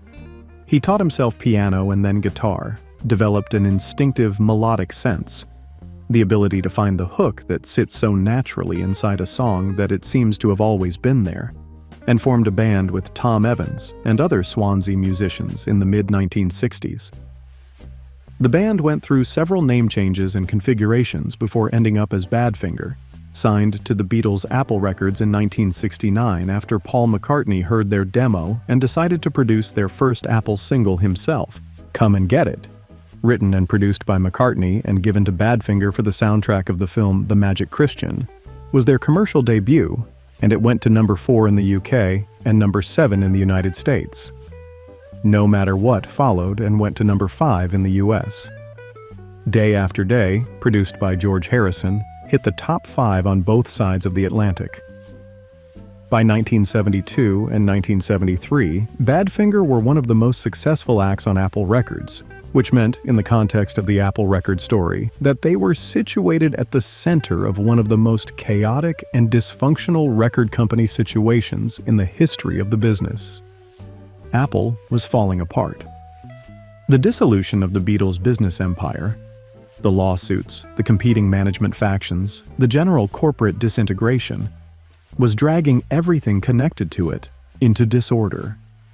And into this disorder came Badfinger's manager, a man named Stan Polly. Polly set up a series of financial structures, trusts, companies, payment arrangements, that were designed, it eventually became clear, to ensure that as much of Badfinger's income as possible flowed to accounts he controlled rather than to the band members themselves. The 4 men in Badfinger were among the most commercially successful rock acts of the early 1970s, and they had almost no money. Ham lived modestly in a house in Woking, Surrey, with his girlfriend Anne and their daughter, trying to hold his creative life together while the financial situation around him deteriorated. The 1973 album Ass performed below expectations. The 1974 album Badfinger was released on Warner Brothers, who had signed the band after Apple collapsed, but the album was withdrawn from sale in the middle of a legal dispute between Polly and a business associate, pulled from store shelves while it was in the process of making an impact. The band, who had worked hard on the record and watched its commercial potential destroyed by an argument that had nothing to do with them, were left with nothing to show for the effort. In the early morning hours of April 23, 1975, Pete Ham ended his own life in the garage of his home in Woking. He was 27 years old, 4 days short of his 28th birthday. He left behind a note that those who have seen it describe as containing, alongside expressions of love for the people close to him, an explicit statement of blame directed at Stan Polly, and an expression of the hope that Polly would live to regret what he had done. Tom Evans, who co-wrote Without You with Ham and who had been his closest creative partner in the band, took his own life 8 years later, in November of 1983. He was 36 years old. Polly was eventually disbarred by the New York State Bar Association following findings related to mishandling of client funds. He was never criminally prosecuted. He died in 1994. Ham's grave in the churchyard at St. Mary Magdalene in Britton Ferry is a traditional Welsh churchyard grave, the kind with old yew trees and stone walls and the particular quiet of a small Welsh coastal valley. Fans of Badfinger make the trip to Britton Ferry, and there are more of them than you might expect. The story of what was done to Pete Ham is, in the end, as much the story of the music industry's capacity for predation as it is the story of one man's despair. Every cent Polly took from him was a cent he had earned honestly, with genuine gifts, doing the one thing he had wanted to do with his life. From the churchyard in Wales, we travel west across the Atlantic, landing in the American Midwest, in Gary, Indiana, and then in Inglewood, California, because the story of Lyman Bostock begins in a car on a September evening in 1978 and ends at Inglewood Park Cemetery near Los Angeles. Lyman Bostock is not a name that comes up much in conversations about baseball history anymore, which is a shame, because the story of his life, and the manner of his death, is one of the most affecting in the history of American sport. He was an outfielder of exceptional gifts, a genuinely good man by virtually every account that survives him, and he died at 27 years old in the most pointlessly arbitrary way imaginable, sitting in the wrong seat of a car, in the wrong place, at the wrong moment. He grew up in Birmingham, Alabama, the son of Lyman Bostock Sr., who had himself been a first baseman in the Negro Leagues, playing for the Birmingham Black Barons and the Chicago American Giants in the 1940s and early 1950s during the era when black players were barred from Major League Baseball. The son grew up watching his father play, absorbed a deep understanding of the game from childhood, and went on to play outfield at California State University Northridge before signing with the Minnesota Twins organization in 1972. He reached the major leagues with the Twins in 1975, and by 1976 and 1977, he had established himself as one of the finest young hitters in the American League. He hit .323 in 1976. He hit .336 in 1977, the third best batting average in the league that year, behind Rod Carew and Dave Parker. He was 25 years old and playing the kind of baseball that made scouts and managers talk about him in terms reserved for the genuinely exceptional. After the 1977 season, with free agency having transformed the economics of baseball, the California Angels signed him to a 5-year contract for roughly $2.5 million, an enormous sum in 1977, one that made him among the highest-paid players in the game. He started 1978 terribly. Through the month of April, he was hitting .147, far below anything he had produced before. A slump so severe it seemed almost inexplicable for a hitter of his caliber.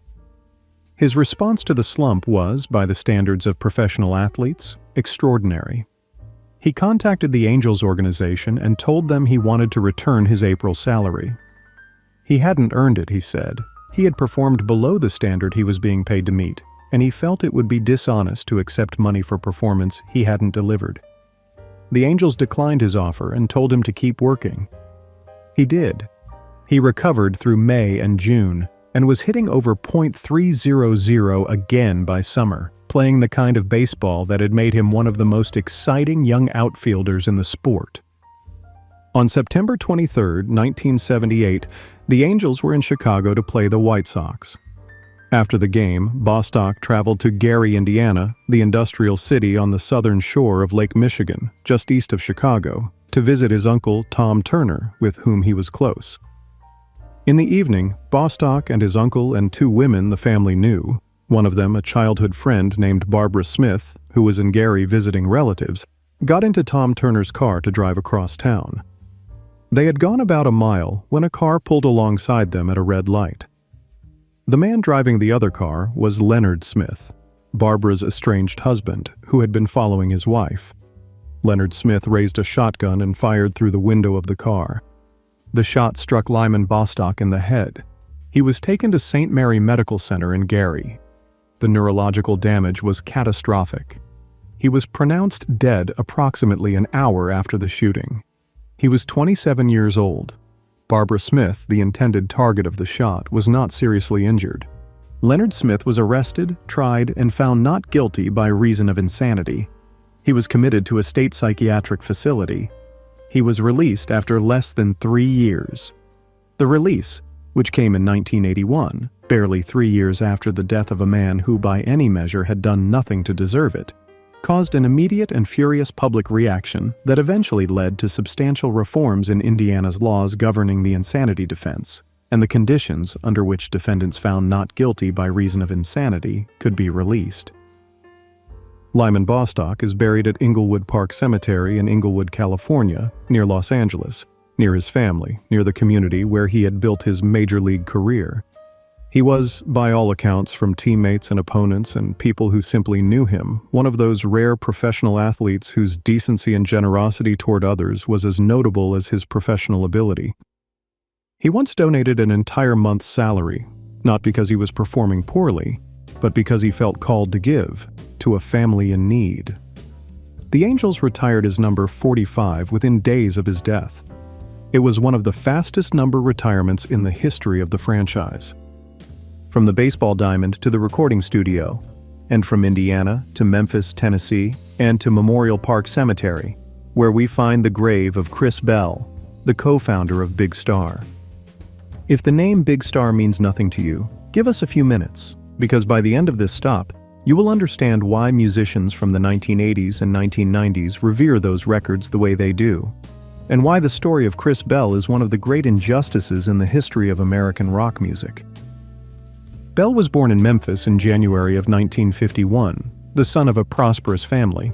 His father ran a chain of restaurants, who gave him piano lessons from childhood and who were, it turned out, raising a musician of unusual natural ability.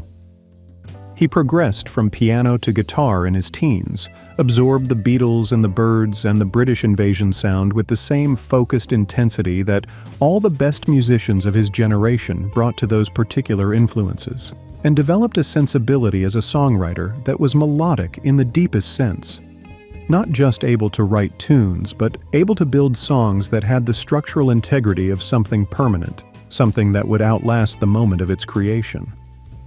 He formed Big Star with Alex Chilton, who had been the teenage lead singer of the Box Tops, whose 1967 hit The Letter had gone to number 1 when Chilton was 16 years old, along with drummer Jody Stevens and bassist Andy Hummel. The band was named after a supermarket chain common in the South.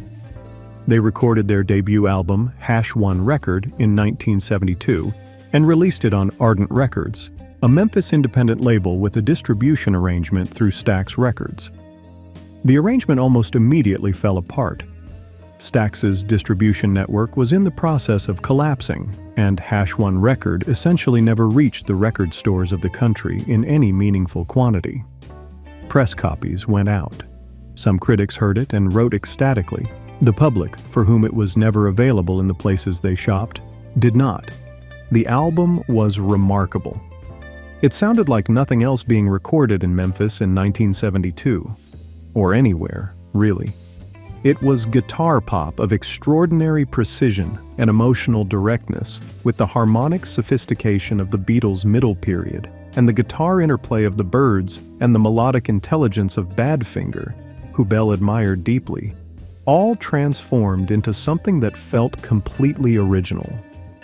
Bell and Chilton shared lead vocals and guitars, and the tension between Bell's more polished, classically influenced approach and Chilton's rawer, more impressionistic sensibility gave the record a productive instability, a sense of two visions partly in agreement and partly in competition. Bell left Big Star before the second album. The reasons were multiple and interconnected: creative tensions with Chilton, personal unhappiness, a deepening struggle with depression, and with questions about his identity and his faith that were beginning to take on serious weight. He had converted to Christianity in the early 1970s, and the tension between his religious convictions and the rock and roll life he was living was one he found increasingly difficult to manage. He spent the years after Big Star recording alone, in studios in Memphis and then in England, working on songs that were more explicitly personal and more explicitly religious than anything Big Star had recorded. Some of those recordings were released after his death. Others remain in archives. On December 27, 1978, Chris Bell was driving near Memphis in the early morning hours after a recording session. His car left the road and struck a telephone pole. He was killed instantly. He was 27 years old. The date, December 27th, the 27th of the 12th month, has the quality of something invented, a detail too neat for real life, and yet there it is. The vindication came entirely after the fact. By the mid-1980s, musicians in the underground and college rock scenes had found Big Star's records and were treating them as foundational texts. Rema, The Replacements, Cheap Trick, Elliott Smith, Teenage Fan Club, Wilco. The list of artists who have cited Big Star as a primary influence is so long and so distinguished that it amounts to a genealogy of a significant portion of American and British alternative rock. The 2012 documentary, Big Star, Nothing Can Hurt Me, introduced the story to a new generation. A tribute concert was held. The records were reissued. Chris Bell's solo recordings were compiled and released and praised. All of it came decades after his death, in the way that recognition for genuinely original work sometimes does. He is buried at Memorial Park Cemetery in Memphis. He was 27 years old, and he had already made music that will outlast almost everything produced in that era with far more fanfare and industry support. Leaving Memphis now and heading to Brooklyn, New York, to Greenwood Cemetery, one of the magnificent garden cemeteries of the 19th century, spread across 478 acres of glacial hills in the western part of Brooklyn with views of the Manhattan skyline and the harbor and the Statue of Liberty in the distance. Statesmen and Civil War generals and Tammany Hall bosses and robber barons are buried in Greenwood. So is Leonard Bernstein. So is Jean-Michel Basquiat, who arrived here in August of 1988, 27 years old, and whose grave has attracted visitors from around the world in the decades since.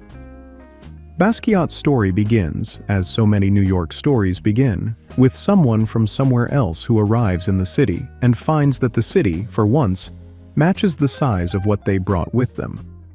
He was born in Brooklyn in December of 1960, the son of Gerard Basquiat, a Haitian-born accountant, and Mathilde, who was born in Brooklyn to Puerto Rican parents. The household was middle class, bilingual in English and French, with Spanish also in the mix. Basquiat grew up navigating 3 languages as a matter of daily life, and that ease with different registers and codes would show up later in the way his paintings combined English words, Spanish phrases, symbols from multiple traditions, and systems of private notation into a visual language that was genuinely his own. His mother took him to art museums as a child, the Brooklyn Museum, the Metropolitan, the Museum of Modern Art, and he absorbed what he saw with the focused attention of someone who knows, from an early age, that this is the territory he will occupy. He was hit by a car at age 8 while playing in the street in Brooklyn. The accident left him with a broken arm, an injury serious enough that he was hospitalized for several weeks. His mother, who visited him in the hospital every day and was a vivid, engaged presence in his intellectual life before her own mental health deteriorated and she was institutionalized, brought him a copy of Gray's Anatomy, the medical reference book, not the television show, during his recovery. He read it. He absorbed the illustrations of the human skeleton, the musculature, the internal organs, the anatomical diagrams, skulls, exposed bones, cross-sections of organs. These became central and permanent images in his work, references to bodily vulnerability, to mortality, to the mechanics of a body that can be stopped by a car in a Brooklyn street. He ran away from home at 15, was briefly in the care of social services, and by 17 was living in Lower Manhattan, sleeping on park benches and in cardboard boxes in Tompkins Square Park. He made money selling homemade postcards and t-shirts. He and a friend named Al Diaz began stenciling phrases on walls and subway cars under the tag SAMO. Same old shit, though the acronym was sometimes glossed differently depending on context. The phrases were not random graffiti. They were cryptic, witty, aphoristic, politically charged. SAMO as an escape clause. SAMO as an alternative to playing art with the radical chic sect on Daddy's Funds. SAMO as an end to mind-wash religion, nowhere politics, and bogus philosophy. They read like someone who had read widely, thought carefully, and was furious about what he'd found. They attracted attention in lower Manhattan's downtown art scene in a way that ordinary graffiti did not. By 1980, when he was 19, Basquiat had broken with the Samo collaboration and was beginning to show paintings in group exhibitions. The Times Square show in June 1980, a sprawling, anarchic group exhibition in an empty building on 41st Street organized by a collective called Collab, put downtown New York's new wave of street-influenced art in front of a serious art world audience for the first time. Basquiat was one of about 100 participants, and his work stood out. By 1981, he was showing in galleries in Europe and America.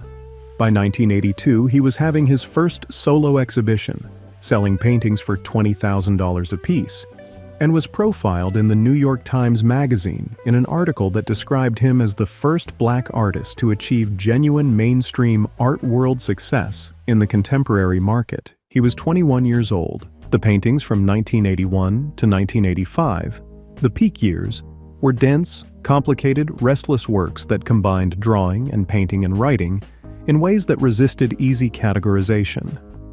They referenced jazz musicians, boxers, the history of slavery, the economics of black life in America, the urban landscape of New York, the anatomical imagery from Gray's Anatomy, the crown motif he used as a signature, the crossed-out words and arrows and copyright symbols that implied systems of ownership and appropriation. They were not about any single thing. They were about the experience of navigating a world that categorized and excluded and commodified everything, including the paintings themselves, which were now being purchased by wealthy collectors for prices that were escalating rapidly and that made their creator both rich and uncomfortable. His friendship with Andy Warhol, which began in the early 1980s and developed into a genuine creative partnership, was one of the more unlikely and more productive relationships in the history of American art. Warhol was 53 when he met Basquiat, who was 20. They collaborated on a series of large canvases in 1984 and 1985 and exhibited them jointly at the Tony Shafrazi Gallery in 1985. The critical response was largely negative. The critical consensus, to its lasting embarrassment, was that Warhol was exploiting the younger artist. In retrospect, the collaboration produced some of the most interesting work either man made in the decade, and Warhol's diary entries from the period reveal a genuine admiration and affection for Basquiat that went well beyond any cynical calculation about marketability. Warhol died on February 22, 1987, from complications following gallbladder surgery. He was 58 years old. Basquiat, by many accounts, was devastated in a way that went beyond the ordinary grief of losing a friend. Warhol had been a mentor, an anchor, a collaborator, and the most significant older presence in his professional life. Without him, the loneliness that had always been there, the loneliness of the kid sleeping in Tompkins Square Park, the loneliness of the person whose work was being consumed by a market that understood it as a commodity before it understood it as communication, became harder to manage. His heroin use, which had been present for several years, became heavier. He died of a heroin overdose on August 12, 1988, at his Great Jones Street studio in Manhattan, a building he had been renting from Warhol. He was 27 years old. His painting, Untitled, created in 1982, sold at Sotheby's in May 2017 for $110.5 million. At that point, the highest price ever paid at auction for a work by an American artist. The man who bought it was Yusaku Maezawa, a Japanese billionaire. Basquiat himself, at the height of his career, was sometimes paid in ways that barely covered his day-to-day expenses. His grave at Greenwood Cemetery in Brooklyn is in a family plot. The cemetery is one of those places where the grounds themselves justify the journey. The 19th century monuments range from enormous Gothic Revival mausoleums to modest stones, and the hills and paths and views of the harbor give the whole place the quality of a landscape garden that happens also to contain the dead. Basquiat's grave draws visitors who leave flowers and drawings and sometimes small reproductions of his own work. It is, in its quiet way, a fitting place for someone who spent his career putting images together in unexpected combinations. From Brooklyn, we travel to the other side of the world, to what was, in February of 1988, the Soviet city of Leningrad, and what is now St. Petersburg, Russia. Almost none of the American audience watching this documentary will have heard the name Alexander Bashlachev. That is precisely why we are stopping here. Alexander Nikolaevich Bashlachev was born in 1960 in Cherepovets, an industrial city in northwestern Russia, a place of steel mills and chimneys that had nothing obvious to recommend it as the origin point of a poet. His father was a factory engineer. His mother worked in a textile plant. He was a bright student who read voraciously, developed an early interest in the history and literature of Russia, and taught himself guitar in his teens with the combination of natural ear and obsessive practice that marks musicians who are going to end up doing something unusual with what they learn. He began writing songs in his late teens, not pop songs in any conventional sense, but something closer to the tradition of the Russian bard, the singer-songwriter working in the lineage of Bulat Okudzhava and Vladimir Vysotsky, poets who accompanied themselves on guitar and whose words carried the weight of the literary tradition. What made Bashlachev different from that tradition, different from anything that had been done in Russian popular music, was the intensity and the imagery. His songs were dense with metaphor, drawing on Russian folk tradition, Orthodox religious symbolism, 19th century poetry, and his own searing observations about what it felt like to be young and alive and keenly awake in the Soviet Union of the early 1980s. They were not political in a simple dissident sense. They were political in a deeper sense. They were about the texture of life under a system that constrained the imagination, that demanded conformity, that had no room for what he was doing. He played almost exclusively at apartment concerts, kvarterniki, the Russian word for them, in people's living rooms in Leningrad and Moscow, in the underground network of flats that served as the venue system for Soviet rock music because the official venues were not available. An audience of 30 or 40 people, sitting on the floor and on borrowed chairs, in a room lit by lamps and cigarette smoke, and Bashlachev in the center of them with his acoustic guitar and the bells. Small bells tied to the strings of the guitar that jangled and chimed as he played, a sound that was both ancient. It recalled the bells of Russian churches, the bells of folk tradition, and completely unprecedented in the context of rock music. The bells became his signature, the way another performer's hat or boots might be a signature, except that the bells were integral to the music rather than decorative. They added a rhythmic and tonal layer to everything he played that was entirely his own. Among the cognoscenti of the Soviet rock underground, and in those years the underground had its own fully developed hierarchy of reputation and influence, its own critical apparatus, its own sense of who mattered, Bashlachev became something approaching a prophet. Musicians who were at those apartment concerts in Leningrad and Moscow in the early to mid-1980s have spent the decades since trying to describe what it was like to be in the room when he performed. They typically reach for religious language, transfigured, incandescent, possessed. Boris Grebenshchikov, the leader of the band Aquarium and one of the central figures of Soviet rock, described hearing Bashlachev for the first time as one of the defining experiences of his musical life. Viktor Tsoi, the singer of Kino and the figure who became most associated with Soviet rock in the Western imagination after the Soviet Union's collapse, was moved by Bashlachev in ways that visibly influenced his own work. He suffered from severe depression, not the manageable unhappiness of someone going through a difficult period, but the clinical kind, the kind that does not respond to ordinary interventions, and that alters the quality of being alive in ways that are difficult to convey to those who have not experienced it. The gap between the intensity of what he was creating and the constrained circumstances in which he had to create it, no official venues, no record label, no official recognition, an economy of cassette tape copies passed from hand to hand, was part of it. The isolation of being the most extraordinary musician in a tradition that had no way to acknowledge him officially was part of it. Whatever the full accounting of causes, by the mid-1980s, he was in serious trouble. On February 17, 1988, Alexander Bashlachev fell from the window of an apartment on Naberezhnaya Reki Fontanki in Leningrad. He was 27 years old. The death was ruled consistent with ending his own life. He is buried at Kovalevskoye Cemetery in St. Petersburg. In Russia today, he is considered one of the foundational figures of Russian rock. Not the most commercially successful, not the most internationally recognized, but perhaps the most purely serious, the one who brought the deepest literary intelligence and the most complete artistic vision to the form. His recordings, small, crackling, intimate apartment concert recordings, are available. They sound like they were made in a room you were standing in, which is exactly what they were.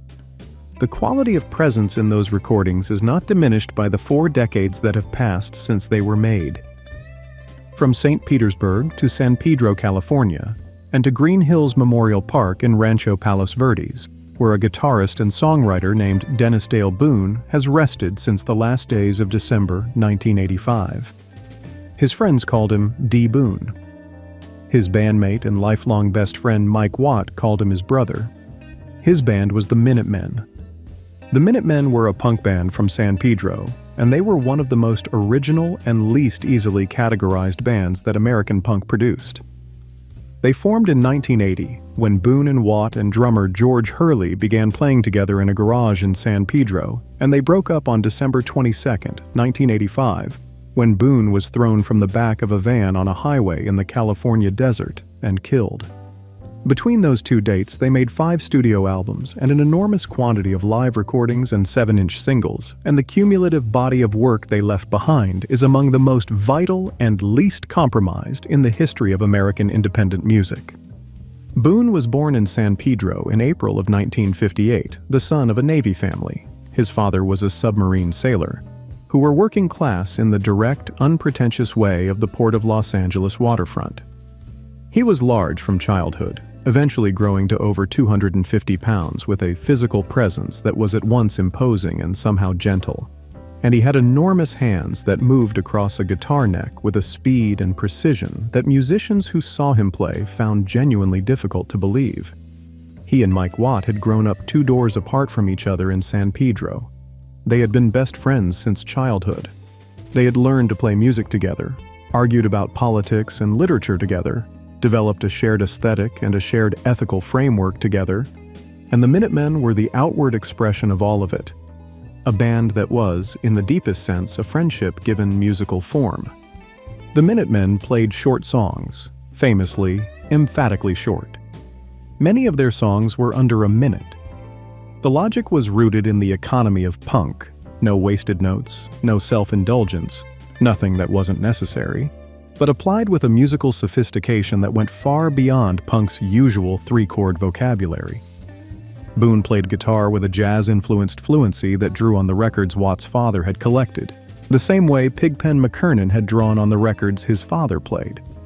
The Minutemen's records incorporated jazz rhythms, funk grooves, odd time signatures, melodic sophistication, and lyrics that engaged with politics, economics, literature, and the specific texture of working-class life in a California port city in ways that nobody else in punk rock was attempting.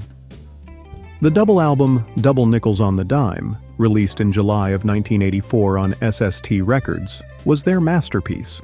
45 songs across 4 sides of vinyl, 71 minutes of music that covered more tonal and emotional and intellectual ground than most bands manage in an entire career.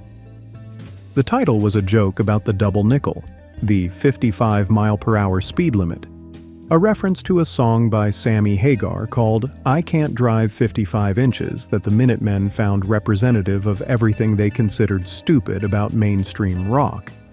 They made 45 songs in response. Some of them are 30 seconds long, some of them are miniature masterpieces of American punk.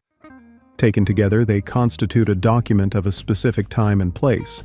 San Pedro in the early 1980s, the waterfront and the politics and the friendship and the argument and the music, that has no equivalent in the recorded history of the genre. On December 22, 1985, the Minutemen were driving back to San Pedro from a tour that had taken them through Arizona. Boon was asleep in the back of the van. A tire blew out somewhere in the desert near Cabazon, east of Los Angeles. The van left the road. Boon, who was not wearing a seatbelt, was thrown from the vehicle. He died at the scene. He was 27 years old. Mike Watt got the news at home in San Pedro. By his account, and by every account from the people around them, the loss was total. Not just the loss of a bandmate and a musical partner, but the loss of the person around whom his entire adult life had been organized.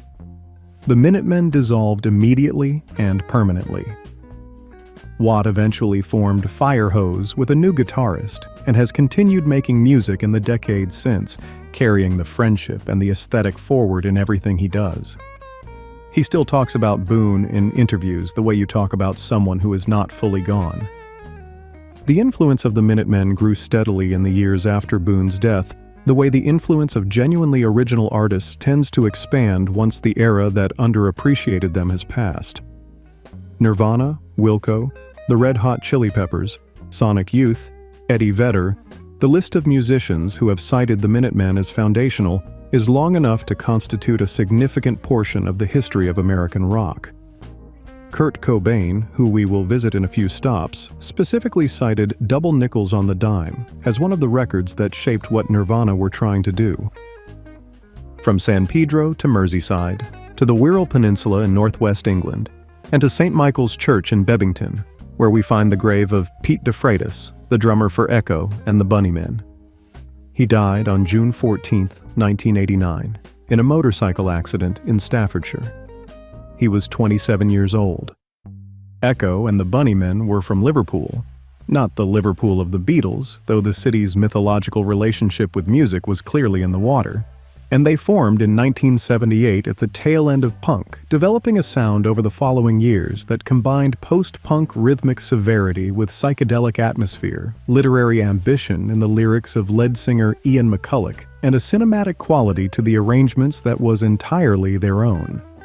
Their records from the early 1980s, Crocodiles in 1980, Heaven Up Here in 1981, Porcupine in 1983, Ocean Rain in 1984, established them as one of the most significant British bands of their generation and had an influence on American alternative rock that was deep and lasting and perhaps not fully acknowledged. The bands that the Bunnymen influenced are the bands that defined American alternative rock in the decade that followed: Remo, U2, who were also from the British Isles, and who absorbed the Bunnymen's grandeur and translated it into something more explicitly stadium-sized. The Killers, Interpol, countless others. The swooping melodic guitar lines, the dramatic dynamics, the sense of songs as emotional landscapes to be traveled through rather than arguments to be made. All of it runs through the Bunnymen's best work, and all of it runs through the records their successors made. Pete de Freitas was born in Port of Spain, Trinidad, in 1961, and grew up in England after his family emigrated.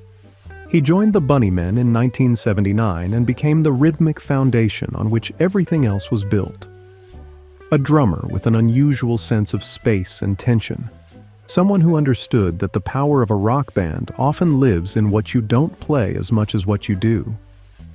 Journalists who wrote about the Bunnymen in the early 1980s sometimes described the rhythm section as the secret of the band's power, and de Freitas was the larger part of that secret.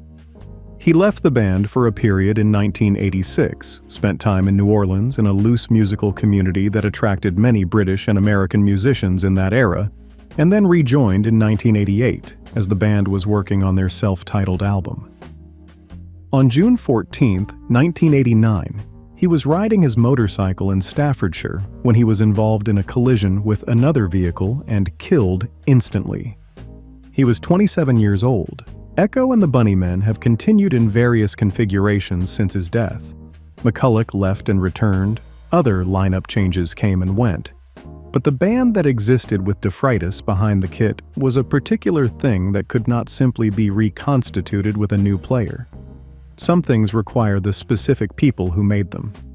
The churchyard at St. Michael's in Bebington is a traditional English parish graveyard, quiet and green. The kind of place that American visitors tend to find unexpectedly moving simply because the scale and the age of it make the ordinary lives it contains feel, without any sentimentality, genuinely significant. Still in the world of 1990s alternative rock, but moving back to Seattle, and to the most specific address on this tour. We are going to Veretta Park, a small public green space at 151 Lake Washington Boulevard East in Seattle's Madrona neighborhood, adjacent to the house at 171 Lake Washington Boulevard East, where Kurt Cobain lived in the last months of his life. There is no grave here. Kurt Cobain was cremated, and his ashes were divided, a portion scattered on the Wishkah River near Aberdeen, Washington, and a portion retained by his family. There is no headstone, no crypt, no official burial site. But there is this bench in this park, and for more than 30 years, that bench has not gone unvisited. Kurt Donald Cobain was born on February 20th, 1967, in Aberdeen, Washington, a logging town on the Chehalis River on the southwestern coast of the state, about 100 miles southwest of Seattle. Aberdeen was, in the late 1960s and 1970s, an economically declining community whose primary industry was in long-term contraction, and the atmosphere of the town, the bars, the unemployment, the particular boredom of a small city that has lost its purpose, is present in everything Cobain ever wrote about his childhood. He was a sensitive, artistic child who loved the Beatles and later the Monkees and later still the music that would eventually become punk and alternative rock, in a community that had limited use for any of those things. His parents divorced when he was 9. The divorce was difficult and the family dynamics around it were painful in ways that Cobain returned to in interviews throughout his adult life, consistently identifying it as the event that broke something in him. He was passed between parents, then between parents and grandparents and aunts and uncles, and eventually, in his late teens, he was sleeping in various locations around Aberdeen, on friends' couches, under a bridge over the Wishkah River, while working odd jobs and practicing guitar with an intensity that was beginning to clarify into genuine ability. He moved to Olympia, Washington, in his late teens, entered the orbit of the small but fierce Pacific Northwest punk and indie scene centered around Calvin Johnson's K Records, and the community of musicians and artists who gathered around it, absorbed the DIY ethics and anti-commercial values of that world, and with bassist Chris Novoselic formed the band that went through several name changes before settling on Nirvana. They recorded and released a debut album, Bleach, on the Seattle independent label Sub Pop in 1989 for a recording budget of $606. It attracted critical attention in the underground and college rock world. They signed to DGC Records, a subsidiary of Geffen, in 1990, and released Nevermind in September of 1991. What happened next was one of the most dramatic commercial explosions in the history of popular music. Nevermind sold 9 million copies in the United States alone. Smells Like Teen Spirit, the first single, driven by a video that received constant MTV rotation, became inescapable within weeks of its release. By December of 1991, it had dislodged Michael Jackson from the #1 position on the album charts. Nirvana had gone from a well-regarded underground band to the most talked-about rock act in the world in the space of 3 months, and nothing about the speed or scale of it had been predicted or planned for by anyone, including the band. Cobain found the success enormous and genuinely difficult to metabolize. He was not simply performing discomfort with fame for the benefit of people who expected alternative rock musicians to be ambivalent about commercial success. He was actually uncomfortable in ways that went beyond aesthetic objection. He had a chronic gastrointestinal condition, probably undiagnosed stomach ulcers, that caused him constant physical pain and that he had been managing with alcohol and eventually heroin since his late teens. The pain was real, documented by his doctors, and it contributed to his drug use in a way that made the use feel, to him, and sometimes to people around him, less like a choice than a necessity. He was also, underneath the enormous talent and the specific gift for writing songs that sounded like they had been plucked out of the shared unconscious of a generation, a person of considerable complexity who was not well equipped to be the figurehead of a cultural moment. He cared about music with a fierce and genuine seriousness. He cared about fairness and about the people around him. He had a capacity for humor and for tenderness that is visible in the interviews and in the accounts of people who knew him well. He was also, from early childhood, prone to a kind of depression that was not manageable in ordinary ways. And the pressure of being Kurt Cobain, the weight of the expectation, the scrutiny, the sheer volume of other people's needs and projections directed at him, made ordinary management impossible.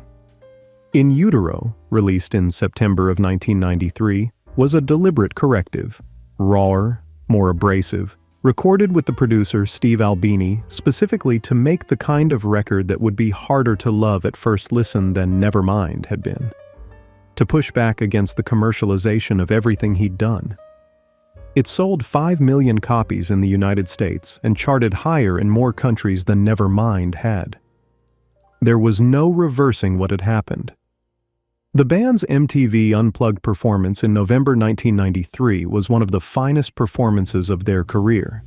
Acoustic, intimate, drawing on covers of songs by Lead Belly and David Bowie and the Meat Puppets alongside their own material. And it showed, unmistakably, a musician of real depth who was in full command of what he was doing. He checked into a rehabilitation facility in Marina del Rey, California on March 30th, 1994, and left without completing the program on April 1st. He flew back to Seattle. On the morning of April 8, 1994, an electrician named Gary Smith arrived at the house on Lake Washington Boulevard to install security lighting and found Cobain's body in the room above the garage. He had been dead for approximately 3 days. He had taken his own life. He was 27 years old. The impact of his death on the generation that had grown up with Nevermind was unlike anything that generation had experienced before. The first time a figure of that scale and that specific personal resonance had simply, irreversibly ceased. People who were teenagers in 1994 can still tell you exactly where they were when they heard.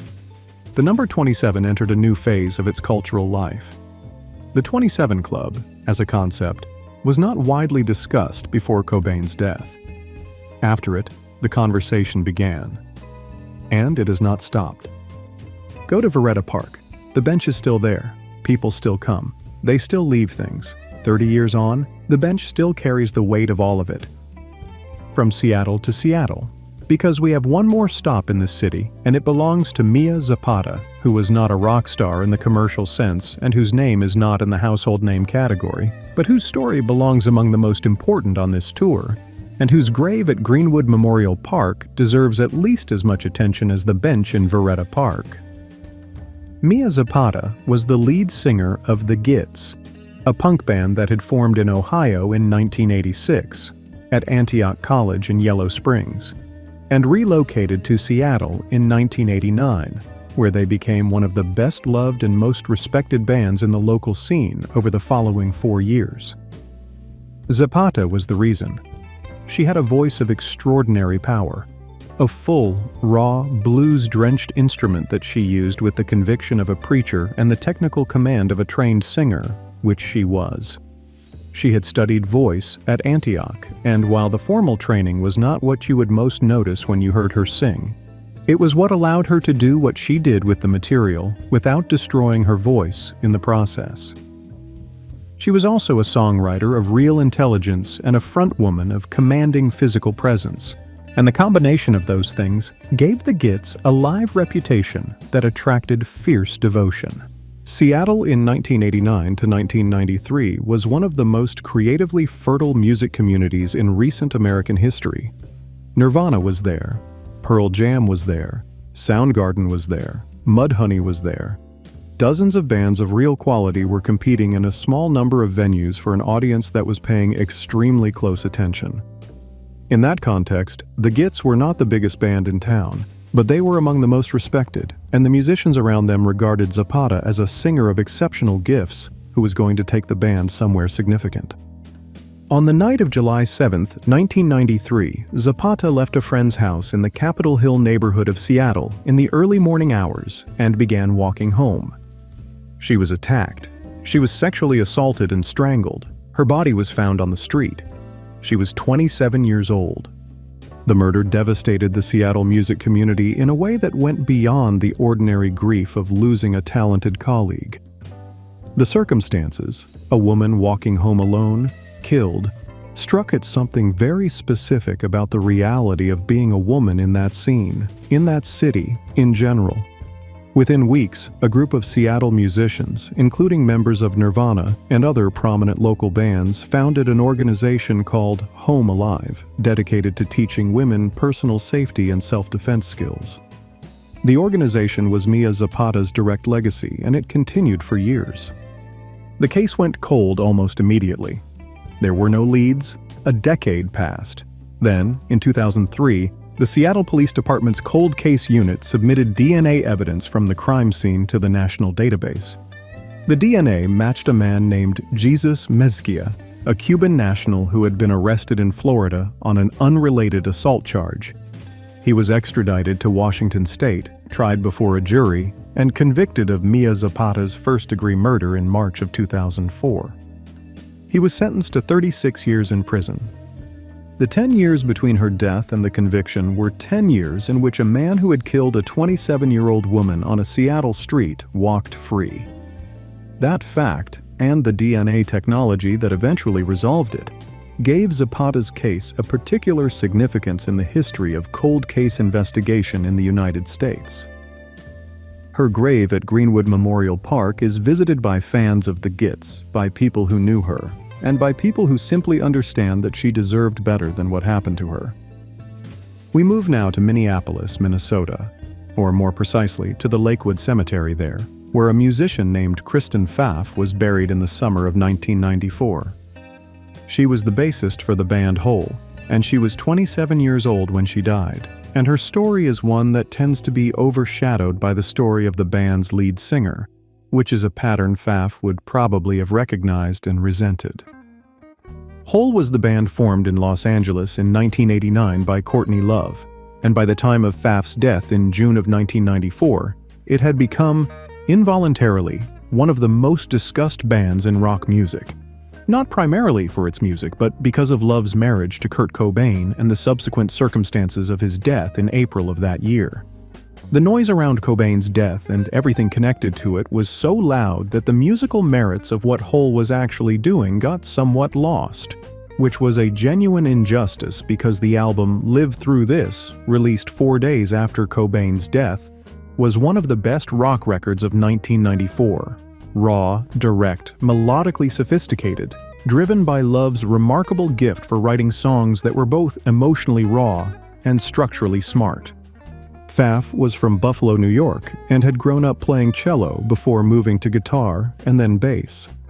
She joined Hole in 1993, replacing their original bassist, and her contribution to the recording of Live Through This, both the musical precision she brought to the bass parts and the general stability she provided in what was an often chaotic band environment, was significant enough that the people involved in making the record have consistently credited her as an essential part of what it became.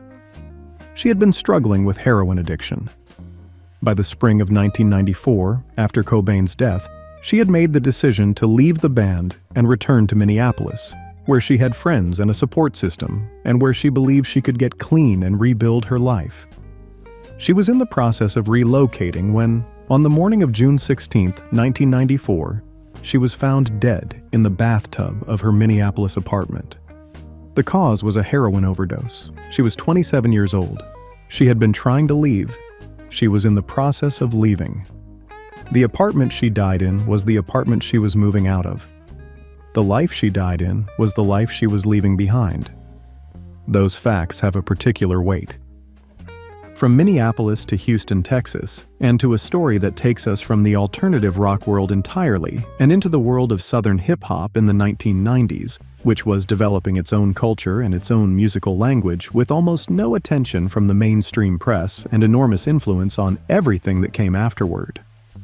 Patrick Hawkins, Fat Pat, was born in Houston's South Park neighborhood on December 4, 1970, and grew up in the orbit of the street culture and the emerging hip-hop scene of the city's South Side. He was tall and heavy, with a slow, deliberate delivery that matched the music he was making. The chopped and screwed sound that DJ Screw had invented in Houston in the late 1980s. A style that took hip-hop records and slowed them dramatically, sometimes to half speed, and then chopped the audio at irregular points to create a narcotic, syrupy, hypnotic effect that sounded unlike anything being made anywhere else in American music. The chopped and screwed sound came directly from Houston's specific culture of that era. The codeine-laced purple drink that was part of the scene, the slow summer heat of a Gulf Coast city, the particular pace of life in the neighborhoods where the music was being made. It was, in a very specific sense, the sound of a place and a time, and Fat Pat was one of the most fluent voices in it. His mixtapes, distributed not through record stores but through the trunks of cars passed from one neighborhood to the next, reached people all across the South who recognized in them something that was speaking directly to their experience in a way that New York rap and West Coast rap were not. He had not yet broken through nationally when, on February 3, 1998, he was shot and killed in Houston. He was 27 years old. The circumstances involved a robbery. His posthumous album Ghetto Dreams was released a few months later and is regarded as one of the defining documents of the Houston chopped and screwed tradition. He never saw what the Houston sound became. He never saw Travis Scott or Beyoncé or the dozen other artists who emerged from that city and those neighborhoods and carried something of what DJ Screw and Fat Pat and the South Park scene had built into the mainstream of American pop music. His brother, the rapper Big Hawk, was also murdered in 2006. Their mother survived both losses. Fat Pat is buried at Forest Park East Cemetery in Webster, Texas, south of Houston. He was 27 years old, and what he left behind tells you precisely who he was and where he was from, which is more than most people manage to leave. From Houston to Los Angeles and to Forest Lawn Memorial Park in the Hollywood Hills, and to a stop that will resonate particularly with anyone who had a television in the early 1990s. This is the grave of Jonathan Brandis, who was 27 years old when he died in November of 2003, and who had spent the decade between his peak fame and his death trying to navigate the specific cruelty of being a former teen idol in an industry with a short memory. Brandis was born in Danbury, Connecticut, in April of 1976, and began acting as a child. Commercials, small television roles, the gradual accumulation of credits that marks a child performer being taken seriously. He grew up in front of cameras in a way that few people experience, developing the particular skills and the particular vulnerabilities that come from having your professional identity established before your personal one. By the time he was a teenager, he was good-looking in the conventional, accessible way that teen magazines required, and talented in ways that went beyond what teen magazines could accommodate. His breakthrough came with Sequest DSV in 1993, the Steven Spielberg-produced NBC science fiction series that positioned him as the lead young character in what the network and the studio hoped would be a Star Trek-level franchise. He played Lucas Wollensak, the teenage computer genius aboard a futuristic submarine, and the role required a combination of technical believability and emotional openness that he managed with genuine skill. Sequest DSV was a serious production with serious ambitions and real production values, and Brandis was the face of it, on the covers of Tiger Beat and BOP and every other teen magazine in the country. His face the first thing young viewers saw when they thought about the show. His was the kind of fame that lives in the rooms of the people it reaches in a way that more abstract celebrity does not. The 13-year-olds who watched Sequest DSV in 1993 were not experiencing him as a cultural phenomenon. They were experiencing him as a presence in their lives, something reliable and weekly and personal, the way television characters can be personal in a way that movie stars and musicians generally are not.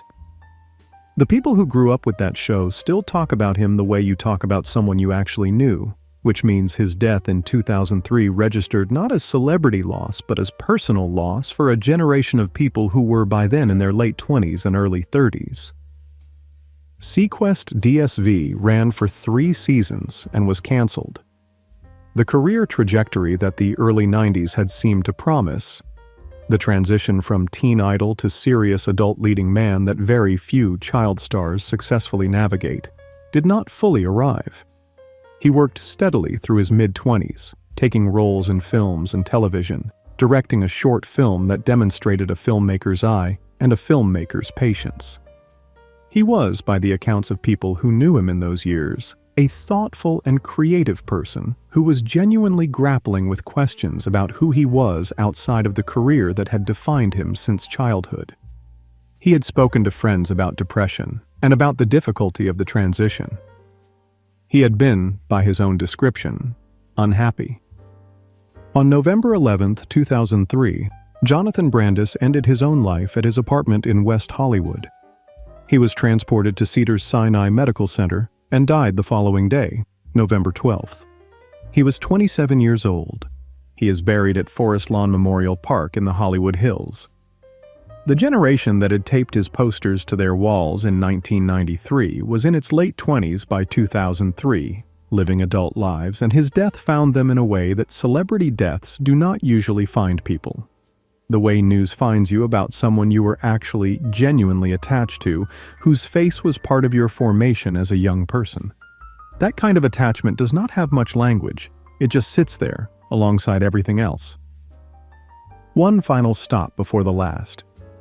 We are at Forest Lawn Memorial Park in Glendale, California, a different forest lawn from the one in the Hollywood Hills, the original. The one that covers 300 acres in the foothills above Burbank and Glendale, and holds more famous names in its grounds than almost any cemetery in the world. This is the grave of Anton Yelchin, who died on June 19, 2016, at 27 years old, in circumstances so arbitrary and so preventable that they remain among the most painful stops on this entire tour.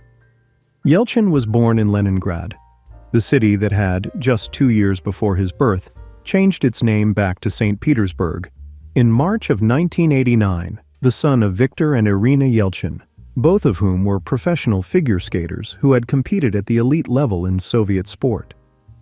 The family emigrated to the United States when Anton was 6 months old, settling eventually in Los Angeles, where Viktor and Irina found work coaching figure skating.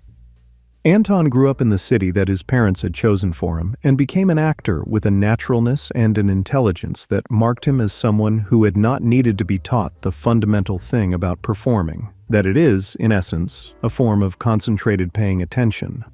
He worked as a child actor and then as a young adult actor with increasing seriousness and range, building a resume across independent film and studio work that demonstrated versatility and a refusal to settle for the comfortable choice.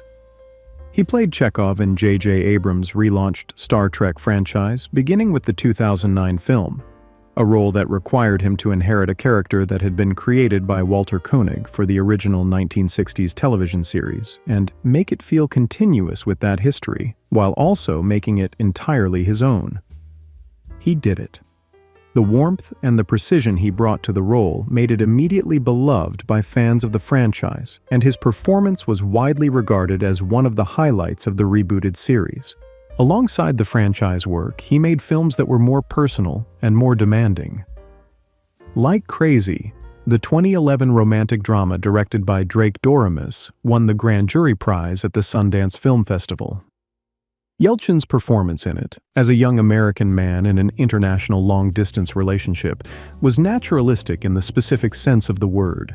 It looked and sounded and felt like behavior observed from life rather than constructed for the camera.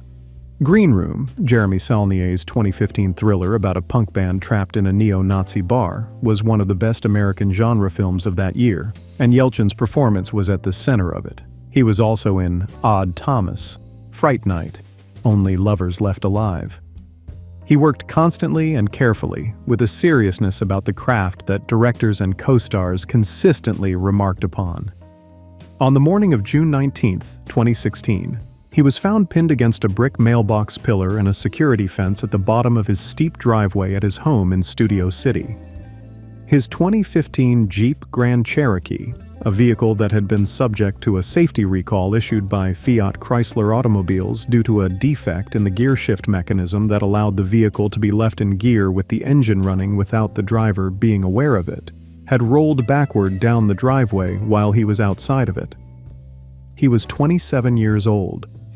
Fiat Chrysler had issued the recall in April of 2016, 2 months before Yelchin's death. The recall eventually covered more than 1 million vehicles. Yelchin had apparently not yet had his vehicle repaired. His parents, Victor and Irina, brought a wrongful death lawsuit against Fiat Chrysler, which was settled in 2017 on undisclosed terms. The randomness of it, the sheer, blunt mechanical randomness of what happened on that driveway on that Sunday morning, with none of the darkness or drama or self-destruction that characterizes so many of the other deaths on this tour, is perhaps the thing that makes it the hardest to accept. There is no story to tell about it that resolves into meaning. There is only a gear shift defect and a steep driveway and a 27-year-old man who had been working very hard to build something remarkable. His grave at Forest Lawn in Glendale receives Star Trek fans who leave small tributes, and people who saw Like Crazy or Green Room or Odd Thomas, and were moved by what he was doing in them. He was 27 years old, and the rest of the career, everything that was clearly in front of him, is simply not there. And now we come to the end, the last stop. The grave we have been building towards since the first stop in that Delta churchyard, since Robert Johnson in the cotton fields of Mississippi. We are in London, in the borough of Barnet, in North London, at Edgwarebury Lane Cemetery. A quiet, residential cemetery, not on any tourist map, not signposted from any major road, not easy to find unless you know where you're going. But people find it. They have been finding it since the summer of 2011. This is the grave of Amy Winehouse. Amy Jade Winehouse was born on September 14, 1983, in Southgate, a neighborhood in the London borough of Enfield in North London. Her father, Mitch, drove a taxi and sang Frank Sinatra songs around the house. Her mother, Janis, was a pharmacist. Both sides of her family were rooted in the East End Jewish community that had been one of the most culturally generative communities in British life for the better part of a century, producing comedians and musicians and writers and business people with a density of talent that was disproportionate to its size. Amy absorbed the jazz that her father played at home from earliest childhood. She began singing along to those records, to Sinatra, to Tony Bennett, to Sarah Vaughan, to the whole canon of mid-century American popular music that was the air of her household, before she was old enough to understand what she was doing. She was a difficult student and an early creative force, attending the Sylvia Young Theatre School on a scholarship before being asked to leave, continuing to develop her voice and her songwriting instincts in the informal way of someone for whom the institutional path is clearly wrong. She was accepted to the Brit School for Performing Arts and Technology in Croydon, the South London conservatory that has produced an improbable quantity of significant British musical talent in the past 3 decades.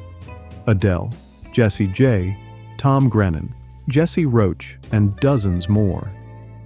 Even among the Brit School's talented cohort, Winehouse stood out. She had something that formal training cannot provide. A natural relationship to sound, to rhythm, to the emotional content of a lyric that felt like it had been there before any training shaped it. Her debut album, Frank, was released in October of 2003. She was 19 years old. It was a jazz-inflected, lyrically sharp, vocally extraordinary record made with producer Salaam Remi, the same producer who would work with her on Back to Black 3 years later. And it announced, to anyone paying attention, a talent of the kind that does not come along every few years, but every generation or so. It sold well in the United Kingdom, nominated her for 2 Brit Awards and 2 Mercury Prize nominations, and established her as a serious and distinctive artist who was doing something that didn't easily fit any existing category. The comparison that came up most often in the early critical reception of Frank was to Sarah Vaughan, the great jazz vocalist whose technical mastery and interpretive depth gave her an authority that very few popular singers across any era have matched. The comparison was not absurd.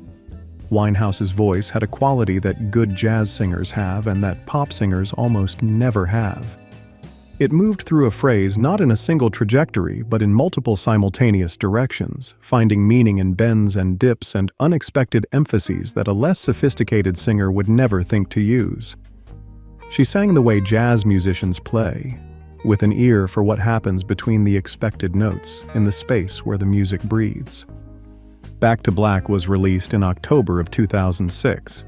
It was produced by Mark Ronson and Salaam Remi, and it drew on the sound of the classic girl groups of the late 1950s and early 1960s, the Ronettes, the Shangri-Las, the Crystals, filtered through a sensibility that was unmistakably contemporary and unmistakably Amy Winehouse. The album was built from the debris of her relationship with a man named Blake Fielder Civil, whom she had met in 2005, who had left her for another woman, and who she had taken back and eventually married in 2007. The relationship was chaotic and destructive and mutually reinforcing in the worst possible ways, and it produced, through the alchemical process that turns pain into art, when the person doing the turning has the right gifts, one of the finest albums of the decade. Rehab, the first single, with its emphatic, almost comic refusal of the obvious solution, went to number 19 in the UK and introduced the wider public to the voice and the persona. You Know I'm No Good, Me and Mr. Jones, Just Friends, Back to Black, Love is a Losing Game, Tears Dry on Their Own. Each of the songs on the album was a complete self-contained world, written with the compression of the best poetry and performed with the total commitment of someone for whom the material was not fictional but lived. The album was a document, not a performance. It was what had actually happened, organized into the shape of an album. It went to number 1 in the United Kingdom, where it sold over 2 million copies and was eventually certified 5 times platinum. In the United States, where it was released in March of 2007, it reached number 7 on the Billboard 200. The Grammy nominations arrived, and then the Grammys themselves, 5 of them, at the 2008 ceremony held on February 10th of that year in Los Angeles. Best New Artist, Record of the Year for Rehab, Song of the Year for Rehab, Best Pop Vocal Album, Best Female Pop Vocal Performance. 5 awards in a single night, making her the first British solo female artist to win 5 Grammys. She performed the ceremony by satellite from London. Her American visa had been denied because of a drug-related arrest in the UK, and the image of her accepting each award from a screen in a London studio at 3 a.m. in a blue dress, looking simultaneously radiant and somewhere very far away, is one of the more indelible moments in the recent history of popular music. The years that followed were documented with a relentlessness and an occasional cruelty by the British tabloid press that has since been widely acknowledged as part of the problem rather than part of the observation of the problem. The addiction that was already present in the Back to Black period became more serious. The relationship with Fielder Civil, they divorced in 2009, was destructive in ways that were played out in public to a degree that served no one, least of all Winehouse. She attempted periods of sobriety, spent time in rehabilitation, made sporadic attempts to work and to perform. A short concert tour in June of 2011, the first major touring she had attempted in years, was abandoned after the first few shows in Belgrade, when she appeared on stage in a state that made performing impossible. It was her last public performance. On July 23, 2011, at approximately 10 o'clock in the morning, her bodyguard found Amy Winehouse in her bedroom at her house on Camden Square in North London. She was not breathing. Emergency services arrived. She was pronounced dead at the scene. The toxicology report, released several months later, concluded that the cause of death was accidental alcohol poisoning. Her blood alcohol level at the time of death was more than 5 times the legal driving limit in England. She was 27 years old. The grief that followed was real and widespread in a way that the preceding years of tabloid coverage had made complicated. The coverage had been of the form that tabloids always take with women who are visibly struggling. A mixture of mockery and alarm, photographs of bad days, headlines about decline, the whole architecture of public observation that presents itself as concern while functioning as entertainment.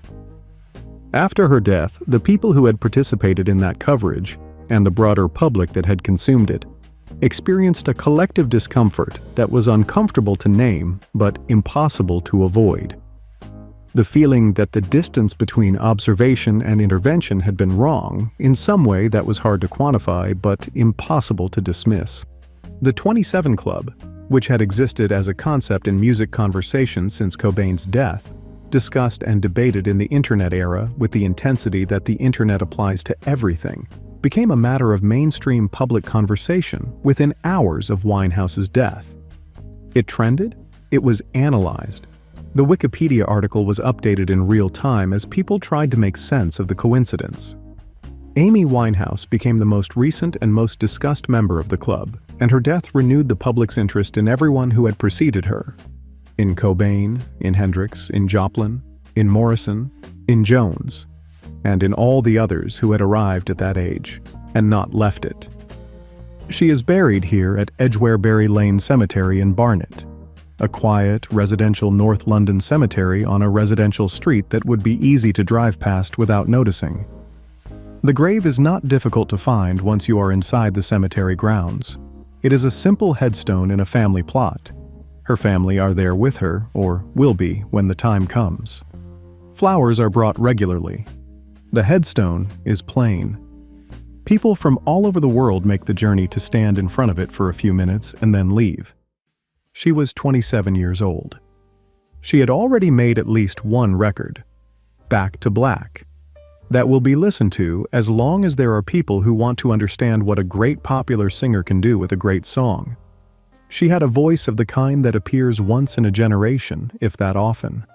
She was 27 years old. And that is the end of our tour. 27 stops, 27 people, one number threading through all of them. Through a Delta churchyard and a Greek island and a Turkish battlefield and a Welsh churchyard and a Parisian cemetery and a bench in Seattle and a grave in North London, the number 27. Is there something to it? Some pattern, some force, some statistical reality? Scientists who have studied it say no. The cluster is not statistically significant when set against the total population of musicians who have died at various ages. The 27 Club is, in the scientific sense, a coincidence organized by human pattern seeking into something that feels meaningful because we need it to be. But we don't come to cemeteries for statistics. We come for the stories. For the specific, irreplaceable, non-interchangeable human beings behind the numbers. The blues guitarist who was poisoned in Mississippi in 1938. The physicist who rewrote the periodic table and died in a Turkish trench at 27.